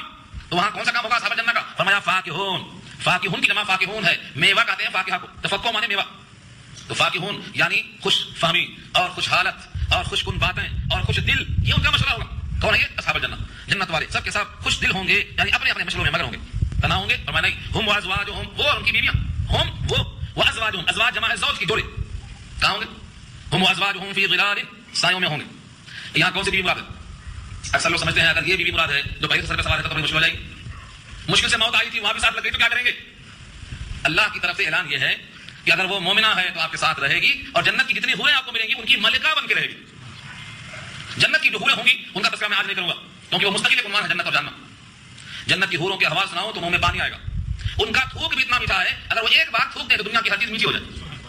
ایک بار جھانک لے تو ہمیشہ کے واسطے دنیا میں روشنی آ جائے. ان کے حال کو اللہ کے نبی نے خوب بتائے, ہمیں یقین نہیں آتا. اس نبی کی باتوں پر جن کو صادق الامین کہا گیا ہے, سارا جہان صادق الامین بولتا ہے, ان کی باتوں پر ہم دل ٹھوک کے آگے بڑھ رہے ہیں. تو 2 قسم کی عورتیں ہوں گی. ایک تو وہاں اللہ نکاح کر کے دے دیں گے, کس سے جڑا ہوگا؟ زوجناہم بحور عین, بڑی بڑی آنکھوں والوں سے, ان سے نکاح ہو جائے گا. اور اگر دنیا کی بیوی نیک ہے, صالح ہے, مومنہ ہے, پاکدامن ہے, باعفت ہے, دیندار ہے, تو یہ بھی ان حوروں کے ساتھ ہوگی, ان کی ملکہ بن کے رہے گی. اور ان کا حسن دنیا میں کتنا ہی کم رہا ہو, ان تمام حوروں سے زیادہ حسین ان کو اللہ بنائیں گے. جیسے مردوں کا چہرہ 14ویں رات کا چاند ہوگا, چہرے پر داڑھی نہیں ہوگی. آج لوگ کھل کے چہرہ کیا بولتے ہیں, میاں جنتی چہرہ ہے, یہ سچی بات. مگر جب وہاں جائیں گے داڑھی لے کے تو وہاں ویسا موقع ملے گا. یہ چیزیں بھیجیں گے تو سزا ہو جائے گی. وہاں جلدی کر دیا نا, ایک شہید جان دے کے جاتا ہے تو اجر ملتا ہے, اور ایک آدمی خودکشی جاتا ہے تو خودکشی کر کے آئے, جلدی ہو گئی تمہیں, جاؤ جہنم میں, کرو خودکشی. تو جان دونوں نے دیا, ایک اللہ کے نام پہ اللہ کے طریقے پر دیا, شہید سب سے اونچا مقام, اور ایک نے جلدی کر کے جان دے دیا, جہنم کا ایندھن بن گیا. تو داڑھی چھیلنے کا موقع وہاں ملے گا, خود بخود چھیل جائے گی انشاءاللہ. 35 سال کا نوجوان, 60 گز کا لمبا, 60 گز لمبا ہوگا, 33 سال کا ہوگا, چہرے پہ بال نہیں ہوں گے, موزاری کچھ بھی نہیں ہوگی, حسین ہوگا. کیسا حسین ہوگا؟ چاند ہوگا, 14ویں رات کا چاند, اتنا حسین. مگر وہ حسن کو ابھی مت سمیٹو, کریم پاؤڈر سے نہیں بننے والا ہے, وہ فالتو ہے. کاغذ کی کشتی میں سفر نہیں کر سکو گے, نقلی پھولوں سے سرور و فرحت خوشی نہیں مل سکے گی. ہاں, یہ سب نقلی پاؤڈر ہے, اصلی زیور جنت کا ہے اعمال صالحہ. تو یہاں فرمایا کہ وہ اور ان کی بیویاں, اگر کسی کا شوہر اچھا نہیں ہے تو, جیسے فرعون ہے, فرعون کی بیوی آسیہ نیک ہے, موسیٰ پہ ایمان لے, لیکن شوہر اس کا فرعون تھا, جہنم میں گیا, تو بیوی کہاں جائے گی؟ وہ اللہ اس کی مرضی کا شوہر دینے پر قادر ہے. ہاں, اگر بیوی نیک ہے تو مرضی کا شوہر دیں گے, اور شوہر نیک ہے تو مرضی کی بیوی عطا فرمائیں گے. اور اگر دونوں نیک ہیں, جیسے حضرت علی اور فاطمہ, دونوں کی مثال نبی صلی اللہ علیہ وسلم نے, ان دونوں کا نکاح نہیں ٹوٹا, یہ دونوں جوڑا جنت میں ساتھ ہوگا کیونکہ دونوں کو بشارت دی گئی. ایسا کوئی اگر نیک بنتا ہے علی اور فاطمہ کے ساتھ نیک, تو یہ جوڑا ساتھ ہوگا, جنت میں بھی ساتھ ہوگا, محشر میں ساتھ ہوگا, ہر مقام میں ساتھ ہوگا. تو نیک بننے کا آپ کو بیان سننے آئے, پتہ نہیں گھر میں سے لے کے چھوڑ کے آ گئے, کہ تم بیٹھو گھر میں, تم کھانا پکاؤ, تم یہ روٹی سیکو, میں بیان سن کے آتا ہوں. یہ کمال نہیں ہے, ان کو ساتھ رکھنا. ولیمے میں ساتھ نہیں چھوڑتے, وہاں ساتھ لے کے جاتے, اور یہاں ساتھ چھوڑ کے آتے. کیا ہے؟ خرچہ کرنا پڑتا, آٹو کا خرچہ کرنا پڑتا. خرچہ ہے کس لیے؟ دنیا میں اتنا خرچہ کرو کہ آخرت سنورے. ولا تنس نصیبک من الدنیا, دنیا میں رہ کر آخرت کا حصہ بھولو مت. سورہ قصص 20 میں اللہ کا ارشاد ہے. یہ خروں سے کہا تھا, مال بہت ہے, اس مال سے دنیا میں رہ کر آخرت کمانا ہے, ایسی خرچ کرنا. تو اس آیت کا حاصل کیا نکلا؟ وہ اور ان کی بیویاں, ان اصحاب الجنۃ اليوم فی شغل فاکہون هم وازواجهم فی ظلال علی الارائک متکئون. وہ اور ان کی بیویاں جوڑے کہاں ہوں گے؟ فی ظلال, سایوں میں ہوں گے. ظلال ظل کی جمع ہے, چھاؤں. عربوں میں چھاؤں کی قیمت معلوم ہوتی ہے. آج کل یہاں بھی گرمی شدید ہے, یہاں بھی چھاؤں معلوم ہوتی ہے. دھوپ اور چھاؤں کا فرق معلوم ہوتا جب کوئی سایہ نہیں ہوگا سوائے عرش الہی کے, تو یہ چھاؤں میں ہوگا جوڑا. اور فرمایا علی الارائک, ارائک کی جمع ہے, چھپر کھٹ, مسہریاں. متکئون تکیہ سے بنا ہے, تکیہ اردو میں یہی سایہ, تکیہ کہتے ہیں جس پر ٹیکا لگایا جائے. تو متکئون تکیہ لگائے ہوئے مسہریوں پر میاں بیوی دونوں بیٹھے ہوں گے, آمنے اور سامنے, دائیں بائیں نہیں, آمنے سامنے, متقابلون کا اللہ نے. سورہ واقعہ میں آ چکا ہے کہ آمنے اور سامنے ہوں گے, متقابل. لہم فیہا فاکہۃ, ان کے لیے اس میں میوے ہوں گے. میووں کے نام تو ہے نہیں کہ ایک میوہ دو میوہ, ہر میوہ موجود موجود ہوگا، فاکہۃ ہر قسم کے میوے ان کے واسطے موجود ہوں گے، ولہم اور ان کے واسطے وہ تمام چیزیں ملیں گی، ما یدعون جس پر وہ دعویٰ کر دیں آنا چاہیے. آؤ اڑتا ہوا پرندہ نظر آئے گا، یہ کہیں گے آجا، تو تل کے بھن کے سامنے آ جائے گا. باب صفت الجنہ میں دیکھو بخاری کے اندر، باب صفت الجنہ، اڑتا ہوا پرندہ آپ نے پکارا تو تل کے بھن کے سامنے آ جائے گا. یہ دعون دعویٰ، یہ نہیں کہا اللہ نے ما یسألون جو مانگیں گے مل جائے گا، پورے قوم میں ملے گا، جو مانگیں گے مل جائے گا. شام کے طور پہ کریں گی اپنے مہمانوں کو مانگنے کی نوبت آئے گی، فرمایا نہیں یہ میرے مہمان ہیں، مجھے خوش کر کے میرے گھر میں داخل ہوئے ہیں، ان کو مانگنے کی نوبت، مانگنا ذلت ہے، یہ بزنس بری ذلت یہ بری ہے. اب ان کو عزت سے ملے گا، اکرام سے ملے گا، اعزاز سے ملے گا. تو لفظ کیا ہے؟ وَلَهُمْ مَا يَدَّعُونَ ان کے لیے وہ تمام نعمتیں ہیں جس کا وہ دعویٰ کر دیں مجھے چاہیے. ایسا مہمان نہیں کہ مانگنا پڑے، وہاں بھی دعویٰ کرنا کافی ہے. اور دعویٰ کرنے کے واسطے کون سا لفظ ہے؟ سورہ یونس پارہ 11 میں اللہ نے کہا ہے سبحانک اللہم وتحیتہم فیہا سلام. یہ سبحانک اللہم ان کا بٹن ہے، سبحانک اللہم بولتے ہی وہ چیز آ جائے گی جس کی خاطر دبائے گا. جیسے یہاں کی ہوٹلوں میں کھٹکا دباتی ہے، دبائیں گے تو یہ آئیں گے، وہ دبائیں گے تو وہ آئیں گے، وہاں یہ کھٹکا ہے سبحانک اللہم، بس ہر جنت کی زبان سے یہ کہے گا اور چیز حاضر ہو جائے گی. بعض تو کھیتی کریں گے، کھیتی کسانی کھیتی کریں گے وہ لوگ اپنی خواہش سے، جو وہ چاہیں گے اللہ انکار نہیں کریں گے. ولہم ما یدعون کا ترجمہ ہے. اور سب ملنے کے بعد بھی حکم کیا ہوگا؟ سلام، سلام کس کی طرف سے؟ قولا کہا ہوا ہے، قول کس کا؟ من رب الرحیم، ایسا رب جو مہربان ہے. مہربانی کا اظہار ہوگا. اللہ سارے بندوں سے کہیں گے السلام علیکم یا اہل الجنہ. کون کہیں گے؟ اللہ. اللہ اگر اس حقیر فقیر بندے سے کہیں السلام علیکم یا اہل الجنہ، تم پر سلامتی ہو، میں تم سے راضی ہو گیا، کبھی ناراض نہیں ہوگا. یہ کتنا بڑا اعزاز ہے. اس سلام کو سننے کے لیے اگر دنیا کی مشقت ہم جھیلتے ہیں تو زیادہ نہیں ہے، کم ہے. اللہ کا سلام ملے گا. اللہ کا سلام جنت میں بھی، اللہ کا سلام مرتے وقت بھی، اللہ کا سلام قبر میں رکھتے ہوئے بھی. فرشتے کہیں گے جب وہ نکالی جائے گی، ابن ماجہ کی روایت میں ہے اللہ نے آپ کو سلام کہا ہے، چلیے بلایا. مومن کو تکلیف ہوگی، اپنے آپ کو لگاؤ اللہ کو راضی کرنے. تو یہاں بھی سلام ہوگا، قبر میں بھی سلام ہوگا. فرشتے کہیں گے فکر مت کرو، ہم تمہارے ساتھ تھے، دنیا میں ساتھ تھے، یہاں بھی ساتھ ہیں اور آگے ساتھ رہیں گے. نحن اولیاؤکم فی الحیاۃ الدنیا وفی الآخرہ، ہم تمہارے ساتھ ساتھ ہیں، دوستی نبھائیں گے، ہم صبح شام رات دن تمہارے ساتھ رہیں گے. یہ سلامتی کو حاصل کرنے کے لیے کوشش کرنا ہے. یہ رب کریم کا سلام ہوگا. اور ایک بار جس کو اللہ جنت میں سلام کریں گے کبھی بھی دوبارہ ناراض نہ ہوں گے. یہ اعلان بھی ہوگا اب میں تم سے راضی ہو گیا، اب کبھی ناراض نہیں ہوگا، کبھی ناراض نہ ہوگا. یہ بہت بڑا اعلان ہے. بیوی نکاح کر کے آتی ہے میں راضی ہوں، مگر گھر میں آ کے ناراض ہو جاتی، منانا پڑتا. مگر اللہ ایک بار راضی ہونے کا اعلان کر دینے کے بعد پھر کبھی ناراض نہیں ہوگی. اس لیے اللہ کو راضی کرنے کی پوری کوشش کرنا ہے. اس کے برخلاف اب اللہ فرمائیں گے دنیا میں نمازی بے نمازی ایک ساتھ کھانا کھا لیے ہیں، آج نہیں کھلاؤں گا، الگ الگ. دنیا میں تو وفادار قطار اکٹھا تھے مگر آج نہیں ہوگا. دنیا میں ایک ہی لائن تھی، آج الگ الگ ہو جاؤ. وامتازوا اليوم ایھا المجرمون، اے مجرمون الگ ہو جاؤ. وامتازوا ممتاز ہو جاؤ. نمازی الگ، بے نمازی الگ، روزہ دار الگ، روزہ توڑنے والا الگ، زکات دینے والا الگ، زکات نہ دینے والا الگ. یہاں کافرون نہیں کہا، مشرکون نہیں کہا، کیا کہا؟ مجرمون کہا. مجرمون مجرم کی جمع ہے، اور مجرم وہ ہے جس کے خلاف جرم ہے. نماز چھوڑنا جرم ہے، زکات نہ دینا جرم ہے، حج فرض ہے حج نہ کرنا جرم ہے، بڑوں کا ادب نہ کرنا یہ جرم ہے، مسجد کا حق ادا نہ کرنا یہ جرم ہے، مہمان کی ضیافت نہ کرنا یہ جرم ہے. ایک دو نہیں، جو بھی جرم ہوں گے ہر مجرم سے کہا جائے گا الگ ہو جاؤ. ہمارے بچپن میں جب ہم پڑھتے تھے مدرسے میں، ہفتے میں عدالت قائم ہوتی تھی. عدالت نام بنام، فلاں ابن فلاں کھڑا ہو، فلاں تاریخ کو عصر کی نماز میں ایک رکعت چھوٹ گئی تھی، ہاں ایک چھڑی مارتے تھے. فلاں ٹائم مغرب کی نماز میں اقامت ہو چکی تھی، تم دیر سے آئے تھے، ہاں ایک چھڑی مارتے تھے. فلاں تاریخ کو صبح فجر میں حاضر نہیں تھے، دو چھڑی مارتے تھے. یہ عدالت ہوتی تھی. اس کا فائدہ یہ ہوا کہ عادت پڑ گئی. پہلے عادت پڑ گئی، اب عبادت بن گئی. اس عبادت میں اب جان پڑ گئی. عادت ڈالنا اپنے بچوں کی، دعائیں پڑھنے کی، نمازیں پڑھنے کی، تلاوت کرنے کی. تو مجرم کہیں گے ہر وہ شخص کو جو جرم والا ہو. لیکن سب سے بڑا جرم کون ہے؟ جس میں ایمان نہ ہو. ایمان نہ ہو وہ بھی مجرم. جس میں ایمان ہے پھر بھی وہ مجرم ہے. اللہ کی مرضی، چاہیں گے تو عذاب دیں گے، چاہیں گے تو معاف کر دیں گے، اللہ کی مرضی. لیکن جو مجرم ایمان کے بغیر کافر ہو کر آئے گا، مشرک ہو کر آئے گا، اس کے لیے معافی کا اعلان نہیں ہوگا. یہ اعلان آج ہو چکا ہے. ایمان اگر نہیں ہے تو اس غلطی کو ہم معاف نہیں کریں گے. الم اعهد اليكم يا بني آدم الا تعبدوا الشيطان، اے آدم کی اولاد کیا تم سے میں نے عہد نہیں لے لیا تھا کہ تم شیطان کی عبادت نہ کرو گے؟ علم، لم سے پہلے جو آ ہے یہ حل کے معنی میں استفہام ہے، کوشچن ہے. علم اعهد، کیا ہم نے تم سے عہد نہیں لیا؟ کب لیا تھا؟ یہ یوم عرفہ میں لیا تھا. علم اعهد الیکم، کیا تم سے ہم نے عہد نہیں لیا تھا یا بنی آدم، اے آدم کی اولاد، اللہ تعبدوا الشیطان، کہ تم شیطان کی بندگی نہیں کرنا. انه لکم عدو مبین، بے شک وہ تمہارا سری دشمن ہے. انه لکم، تمہارے لیے وہ عدو دشمن ہے، اور مبین سری دشمن ہے. یہاں آپ سوچ سکتے ہیں کہ شیطان کی عبادت تو کوئی بھی نہیں کرتا. شیطان کی عبادت کوئی بھی نہیں کرتا، پھر یہ کیوں کہا گیا ہے کہ تم نے شیطان کی عبادت کرنے سے ہمارا ہاتھ توڑ دیا؟ اصل میں یہ قصہ ہے. ہر وہ کام جس سے شیطان خوش ہوتا ہے، جب وہ کام ہم کریں گے تو گویا شیطان کی پرستش کریں گے. اور جس سے رحمان خوش ہوتا ہے، جب وہ کام کریں گے تو گویا ہم رحمان کی پرستش کریں گے. اب بولو، حدیث میں آتا ہے جو بندہ مال کی محبت زیادہ کرتا ہے اس کو اللہ نے کیا کہا؟ عبد الدرہم، درہم کا بندہ. کبھی درہم کو اس نے اپنا معبود مانا ہے؟ نہیں مانا. لیکن اس کے پیچھے اتنا دیوانہ ہے کہ نہ حلال کی تمیز نہ حرام کی تمیز. تو کیا نام دے دیا؟ عبد الدرہم، عبد الدینار. کوئی بیوی کا بندہ بنتا ہے، لیکن حدیث میں ہمارے صلی اللہ علیہ وسلم نے جو اپنے بیوی کی بات اتنی مانتا ہے کہ حد سے پھسل جاتا، نہ باپ کی سنتا نہ ماں کی سنتا نہ اللہ کا قانون مانتا، تو کیا نام دیا اس نے؟ عبد الزوجہ، بیوی کا بندہ. کیوں کہا بیوی کا بندہ اس کو؟ یا عبد الزوجہ ہے، یا عبد الدینار ہے، یا عبد الدرہم ہے. کیوں؟ کیونکہ یہ درہم کی محبت میں، دینار کی محبت میں، بیوی کی محبت میں بیلنس ہو چکے، ان کو بندہ کر دیا. تو جو بندے ایسے کام زیادہ کرتے ہیں شیطان جس سے خوش ہوتا ہے، تو اللہ نے بھی اس کے خوش کرنے والے کام کو جو بھی کرے گا اس کو کیا کہیں گے؟ تم نے شیطان کی بندگی کی ہے. یہ ہے سوچ. شیطان کی بندگی کب ہوتی ہے؟ شادی خانوں میں ہوتی ہے. اگر نکاح مسجد میں ہے تو رحمان راضی ہوتا ہے، اور وہی نکاح اگر شادی خانے میں ہے باجے کے ساتھ اور ناچنے والی کے ساتھ تو یہ کس کی بندگی ہو رہی ہے؟ شیطان کی بندگی ہو رہی ہے. یہ یہاں کہا گیا. بظاہر لوگ سمجھتے ہیں کہ ہم نے شاندار شادی کی ہے، شاندار نہیں کی ہے، شیطان والی شادی کی ہے. شیطان خوش ہوتا ہے اسے. جسے اللہ کا حبیب ناراض ہو، اللہ کا قانون ٹوٹ جائے، بھلا وہ شاندار کیسے ہے؟ وہ شان عارضی ہے جو شان ختم ہونے والی ہے. وہ شاندار ہے جو فاطمہ کے ساتھ نکاح کرے. بیوی فاطمہ کا نکاح شاندار نہیں تھا، وہ شاندار تھا کیونکہ وہ جوڑا ایسا لگا کہ جنت کے ساتھ رہے گا. اور یہ جوڑا تو شادی شام میں اس وقت ہو رہی ہے. کیوں؟ یہ نحوست ہے ناچنے والوں میں، اخلاص نہ ہونے کی وجہ سے. انتخاب میں مال، انتخاب میں چمڑا اور رنگ، انتخاب میں ہر وہ چیز دنیا سے بنتی ہو. جب یہ سب بنیادی غلطیاں ہیں. سیرت دیکھو، دینداری دیکھو، مذہبیت دیکھو. یہ حضور کا مشورہ ہے، امت نہیں مانتی تو کھائی. ہاں اگر دینداری کے ساتھ تو فیل میں حسن بھی آ رہا ہے، آنے دو. دینداری کے ساتھ مال بھی آ رہا ہے تو آنے دو. لیکن دینداری کو چھوڑ کر صرف مال دیکھیں گے تو دلا کی نوبت آئی، جمے گا نہیں، برکت نہیں ہو.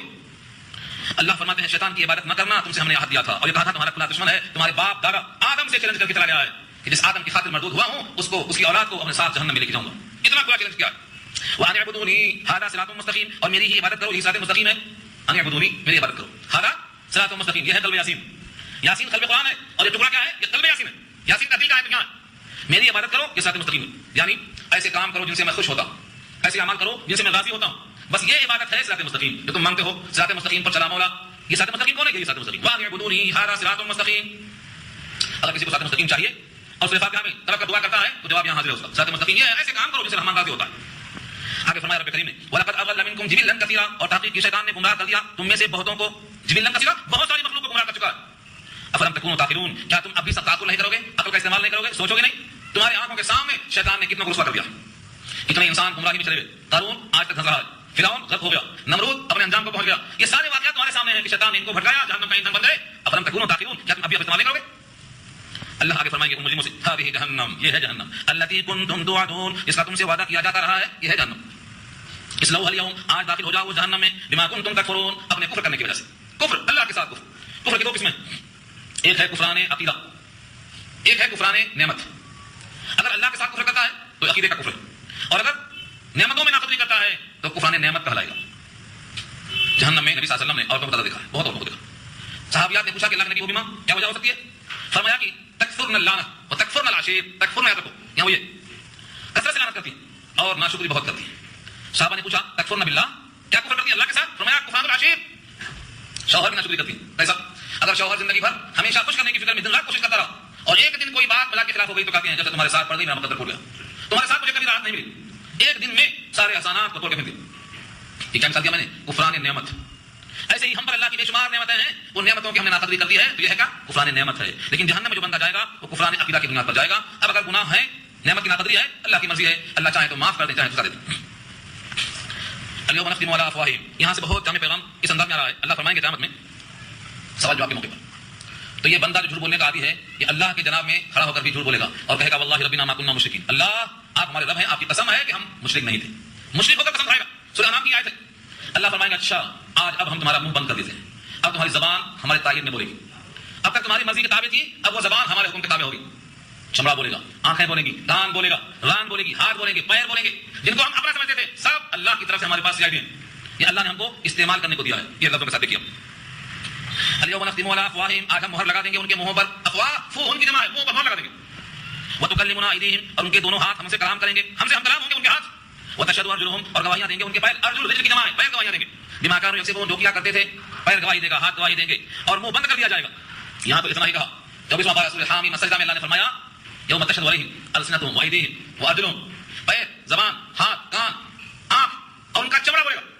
جسم کے اوپر جو کھال چڑھی ہوئی ہے چاہے وہ کھال رام کی ہو یا گھٹنے کی ہو، وہ کھال کے خلاف میں بولے گی. حیرت سے انسان کہے گا وقالوا لجلودهم لما شهدتم علينا، میری کھال میرے خلاف کیوں؟ جہنم میں آخر تم جلو گی کیا؟ کیوں گواہی میرے خلاف؟ آواز آئے گی چمڑے سے انتقن اللہ انتقن كل شيء. جس اللہ نے ہر چیز کو بولنے کا حکم دیا ہے اسی نے آج بولنے کا حکم دیا. آج کان بھی چمڑا ہے، زبان بھی، لیکن زبان بولتی ہے، کان نہیں بولتا، کان سن رہا ہے. کل اللہ یہ زبان والا کام زبان کے چمڑے سے لیں گے، زبان بولے گی. یہ پوری بات سورہ حامیم السجدہ میں آئی. تو ہم جس کو سمجھتے ہیں ہمارے ہیں، کان ہمارا ہے، بڑا بھروسہ ہے آنکھ پہ، یہ آنکھ ہماری ہے.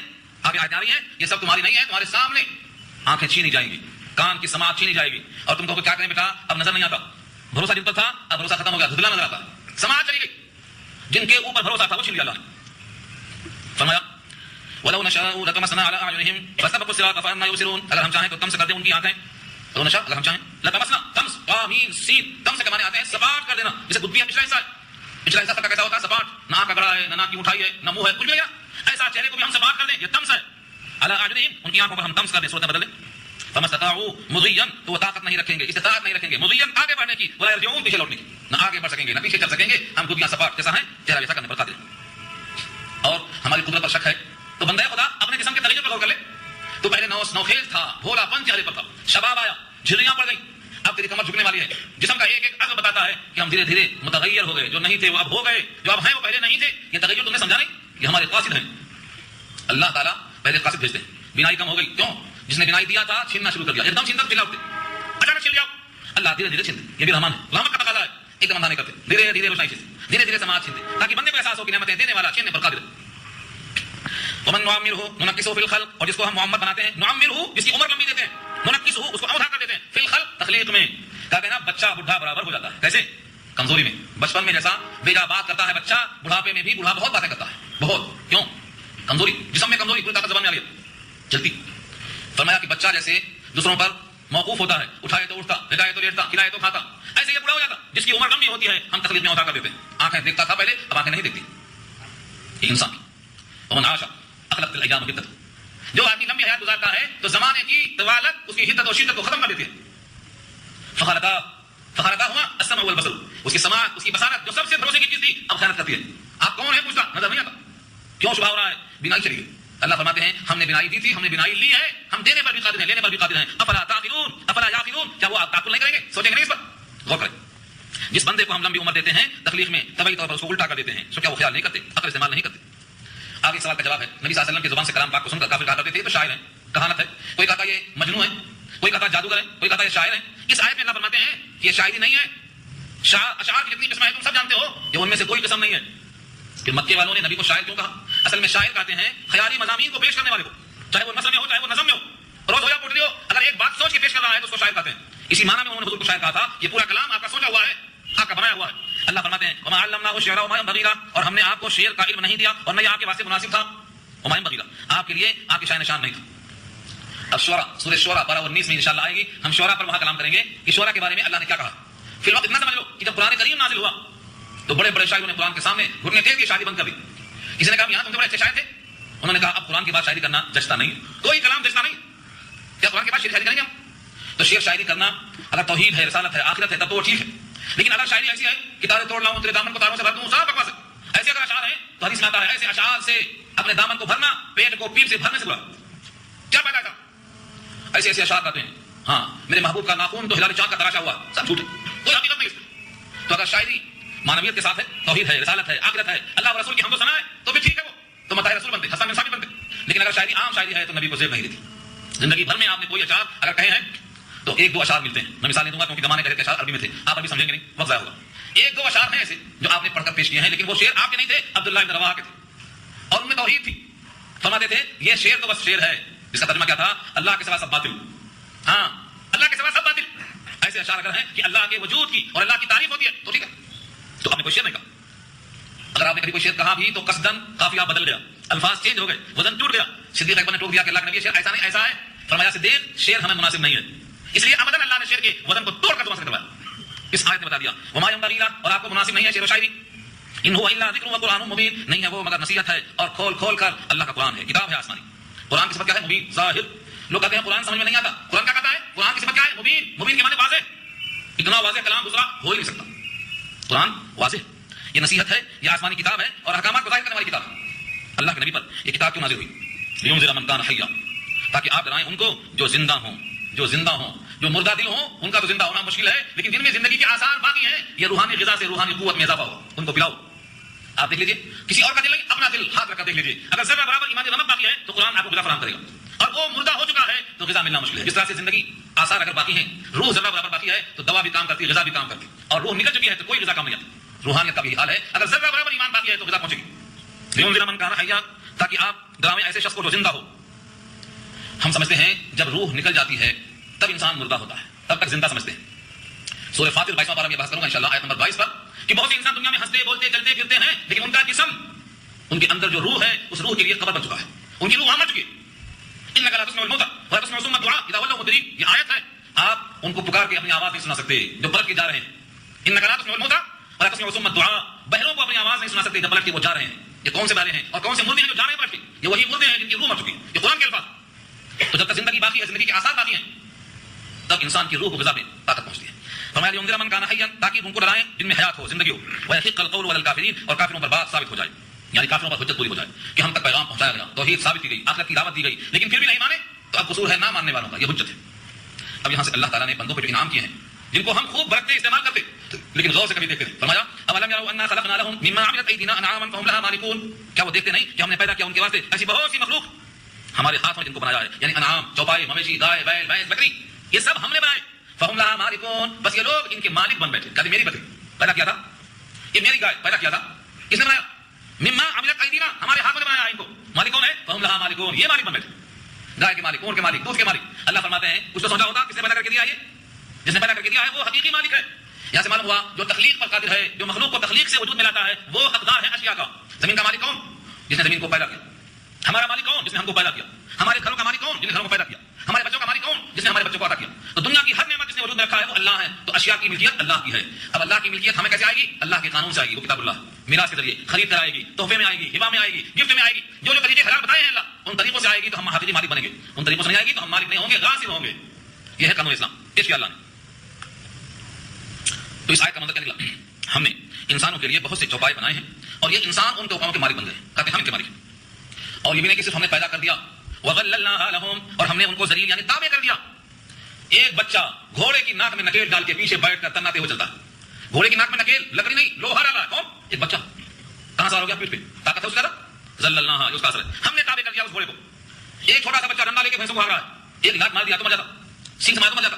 ایک ڈنڈا لے کے ایک بچہ 10 بھینسوں کو بھاگ رہا ہے. یہ ذللناها کا ترجمہ ہے. ہم نے تابع کر دیا ہے ان انسانوں کے لیے. فمنها ركوبهم، تو ان میں سے بعض پر سواریاں کرتے ہیں. رکوب سواریاں، بیل گئے پیٹ پر، گھوڑا ہو، اونٹ ہو، بھینس ہو، سب پہ سواریاں کرتے ہیں.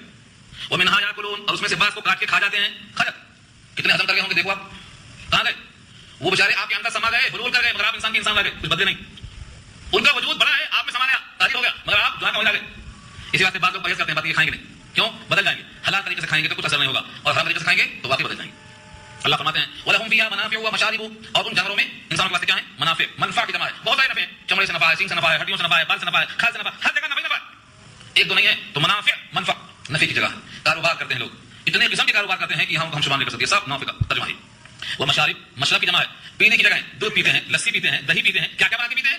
انہیں سے بنا کے پیتے ہیں. یہ سب مشارب میں آتے ہیں. اللہ فرماتے ہیں ٹھیک ہے تمہاری خاطر بنایا گیا ہے، لیکن تمہارا کیا فرض بنتا؟ ان کو پی کر ٹھنڈی میں لسی کو جب پیتے ہو تو کم سے کم سبحان اللہ تو بولو. افلا یشکرون، شکر ادا کرو. ان نعمتوں کے دینے والے کا شکر ادا کرو.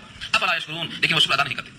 الٹا کیا کرتے؟ بھینس بنانے والے کے مقابل میں ان کو لا کے کھڑا کر دیتے جو خود مخلوق ہے، جو خود کسی کے ہاتھ بنائے گئے تراشے گئے. واتخذوا من دون اللہ، اور بنا لیا ہے انہوں نے من دون اللہ، اللہ کے علاوہ میں سے، آلہہ، الہ کی جمع ہے، معبود. لعلہم ینصرون، شاید کہ وہ مدد کیے جائیں. مدد چاہتے ہیں. آج دنیا کے بہت سے لوگ اللہ کے غیر سے کیا چاہتے ہیں؟ مدد چاہتے ہیں. کوئی لڑکی چاہتا ہے، کوئی لڑکا، کوئی صحت چاہتا ہے، کوئی نوکری چاہتا ہے. کیا کیا چاہتے ہیں؟ یہ اللہ کہتے ہیں لعلہم ینصرون، اس امید پر معبود قرار دیتے ہیں کہ ان کو کچھ ان سے مدد ملے گی. مدد ملے گی. دیوی دیوتاؤں کی پوجا، گائے اور بیل کی پوجا، سانپ اور بچھو کی پوجا، 360 خداؤں کی پوجا. ہندوستان تو خداؤں سے بھر گیا، اتنی پوجا ہوتی ہے. کس امید پر؟ لعلہم ینصرون، شاید کی امید ہے کہ وہ کچھ مدد کریں گے. اللہ فرماتے ہیں مدد تو وہ کیا کرتے، تم کو ان کی خود الٹی مدد کرنا پڑے گا. ہاں میرے معبودوں کو کس نے پھینکا؟ کیا مطلب؟ تم تلاش کرتے پھر معبودوں کو، وہ تمہارے واسطے تھے رکھوالی کرنے والے، تم کو کھانے بیٹھ کے کون توڑ دیا ترا؟ یہ تمہارے لیے لشکر نہیں ہے، تم ان کے لشکر ہو. دیکھو الفاظ، لا یستطیعون نصرهم، وہ استطاعت نہیں رکھتے ہیں لوگوں کی مدد کرنے کی. وهم لهم جند محضرون، اور وہ لوگ ان بتوں کے لیے الٹا لشکر ہیں جو حاضر کیے جائیں گے. جتنے لوگ ان کی پوجا کرتے ہیں ان میں سے کوئی مدد پر قادر نہیں ہے، الٹا یہ لوگ عبادت بھی کرتے ہیں، ان کی مدد بھی کرتے. پیچھے پیچھے ہوگا آپ کو، نمرود کے سامنے ابراہیم کا جب مکالمہ ہوا تھا، پوری قوم شکست کھا گئی. تو کیا کہا؟ ابراہیم کو آگ میں جلا دو اور معبودوں کی مدد کر دو. یاد ہے کہ 17 میں بات آئے گی. معبودوں کی مدد کرو، انصروا آلہتکم، معبودوں کی مدد کرو، ابراہیم کو جلا دو. یہ ہے ان کا حال. تو دنیا میں جن جن کو سجدہ کیا جا رہا ہے یہ ہماری مدد کرنے پر قادر نہیں، الٹا ہمیں ان کی کرنا پڑے گا. کس نے ان کی آنکھیں پھوڑ دیا، کس نے ان کا ہاتھ توڑ دیا، کس نے اٹھا کے پھینک دیا، سب ہمیں کرنا پڑے گا. یہ خود کچھ نہیں کر سکتے. اللہ کے نبی صلی اللہ علیہ وسلم کو تسلی دی گئی، فلا يحزنك قولهم، ان کافروں کی باتوں کو سن کر آپ حزن و ملال غمزدہ نہ ہوں.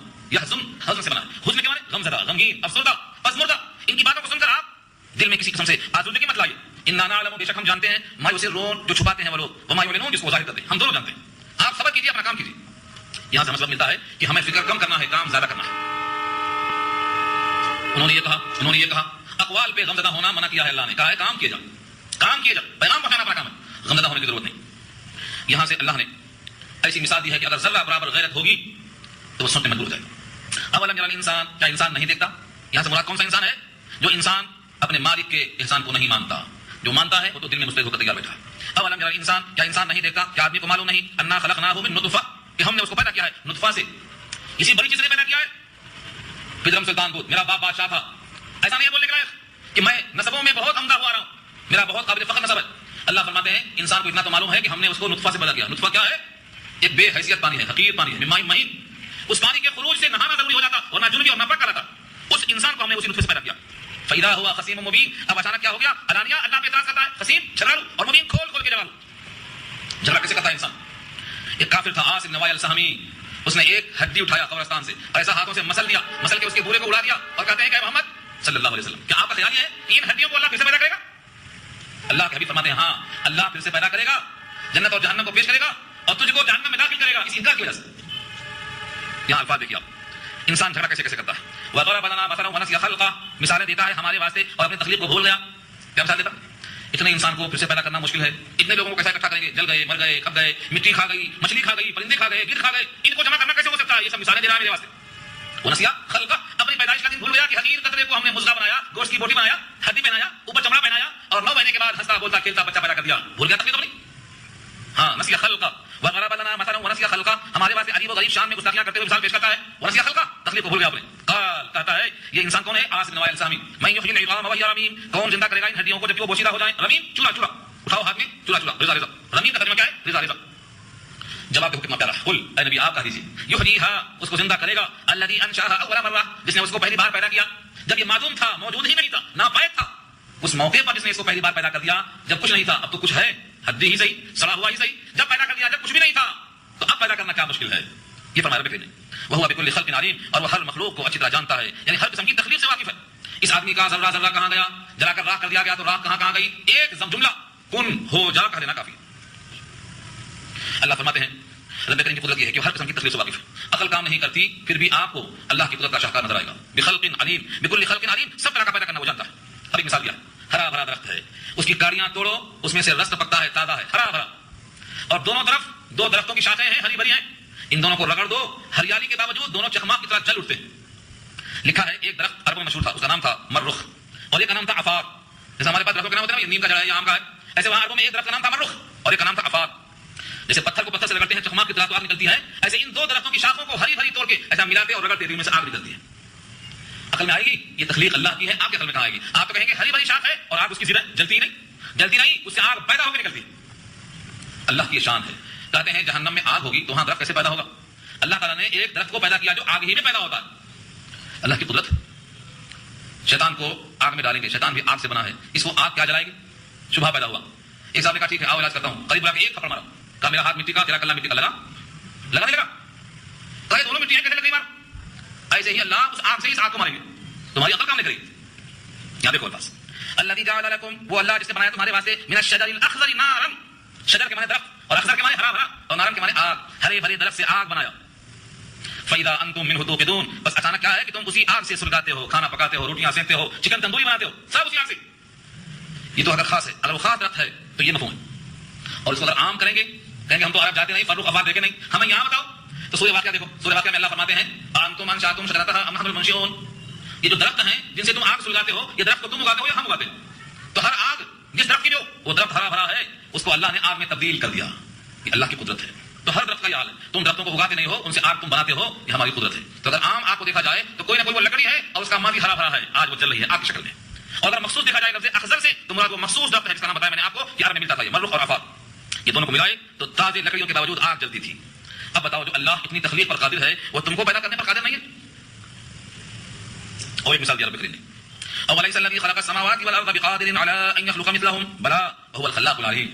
کیا وہ ذات نہیں ہے قادر جس نے پیدا کر دیا آسمانوں کو اور زمین کو اس پر کہ ان جیسا پیدا کیا جائے؟ یعنی آدمیوں کی طرح آسمانوں کو تو پیدا کر دیا، زمینوں کو پیدا کر دیا. وہ اتنا قادر ہے، زمین و آسمان تو بنا سکتا ہے لیکن حضرت انسان کو نہیں بنا سکتا. بلا ہاں کیوں نہیں، وہ الخلاق العلیم، وہ بہت بنانے والا، بہت جاننے والا، تخلیق کی ہر چیز جانتا ہے. اور صرف جانتا ہی نہیں، اس کی قدرت کا یہ عالم ہے کہ اپنی قدرت کا اشارہ نہیں کرنا پڑتا، صرف کن کہنا پڑتا، ہو جا بس. قدرت کا ایک لفظ ہے کن، بس یہ کافی ہے. انما امرہ، اس کے سوا اور کچھ نہیں، اس کا حکم ہے اذا اراد شیئا، جب کسی چیز کا ارادہ کرتا ہے، ان یقول له کن، یہ کہ کہتا ہے اس سے کہ ہو جا، کن ہو جا، فیکون، تو وہ چیز ہو جاتی ہے. پیدا کرنے کے لیے قدرت کے لیے کچھ ضرورت نہیں. جیسے ایک مخلوق کی آواز میں سب مر گئے، ایسے سارے انسانوں کے واسطے کن کا دیا سب ہو جاتے. لیکن یہ ہمارے لیے عزت افزائی ہے کہ اللہ نے ہمارے لیے آدم کا پتلا بنایا، روح کو ڈالا، فرشتوں سے سجدہ کروایا اور ان سے حضرت انسان کو پیدا کیا. اور کیا کہا؟ کرمنا بنی آدم، ہم نے عزت دیا ہے، اور ہم نے اس عزت کا جواب یہ دیا ہے کہ اللہ کے ساتھ غیر اللہ کو ملا دیا، یہاں بھی سجدہ وہاں بھی سجدہ۔ اللہ فرماتے ہیں فسبحان الذی بیدہ ملکوت کل شیء، بس پاک ذات ہے وہ جس کے قبضے میں ہر چیز ہے، ملکوت بادشاہت، کل شیء ہر چیز کی بادشاہت اس کے قبضے میں ہے، اس کے ساتھ پاک صاف ہے، والیہ ترجعون، اسی کی طرف تم سب لوٹائے جاؤ گے۔ لوٹانے کا مطلب آئے ہو وہیں سے جاؤ گے، آپ گھر لوٹ کے جاؤ گے، مطلب گھر سے آئے ہو۔ ترجعون رجع سے بنا ہے، رجع کے معنی لوٹنا، جہاں سے آیا ہے وہیں گیا تو اس کو لوٹنا بولتے ہیں، اگر وہاں سے نہیں آیا ہے تو جانا بولتے ہیں، دلی جا رہا ہوں، بمبئی جا رہا ہوں، وہیں سے آیا ہے وہیں جا رہا ہے تو رجع بولتے ہیں۔ کب لوٹ کے آؤ گے؟ اللہ فرماتے ہیں سب کو لوٹ کر میرے ہی پاس آنا ہے، وہی ترجعون، اور اللہ ہی کے پاس سب کو لوٹ کر جانا ہے تو اللہ کو منہ دکھانا ہے، جس کے دل میں تڑپ ہوگی اللہ کو دیکھنے کی۔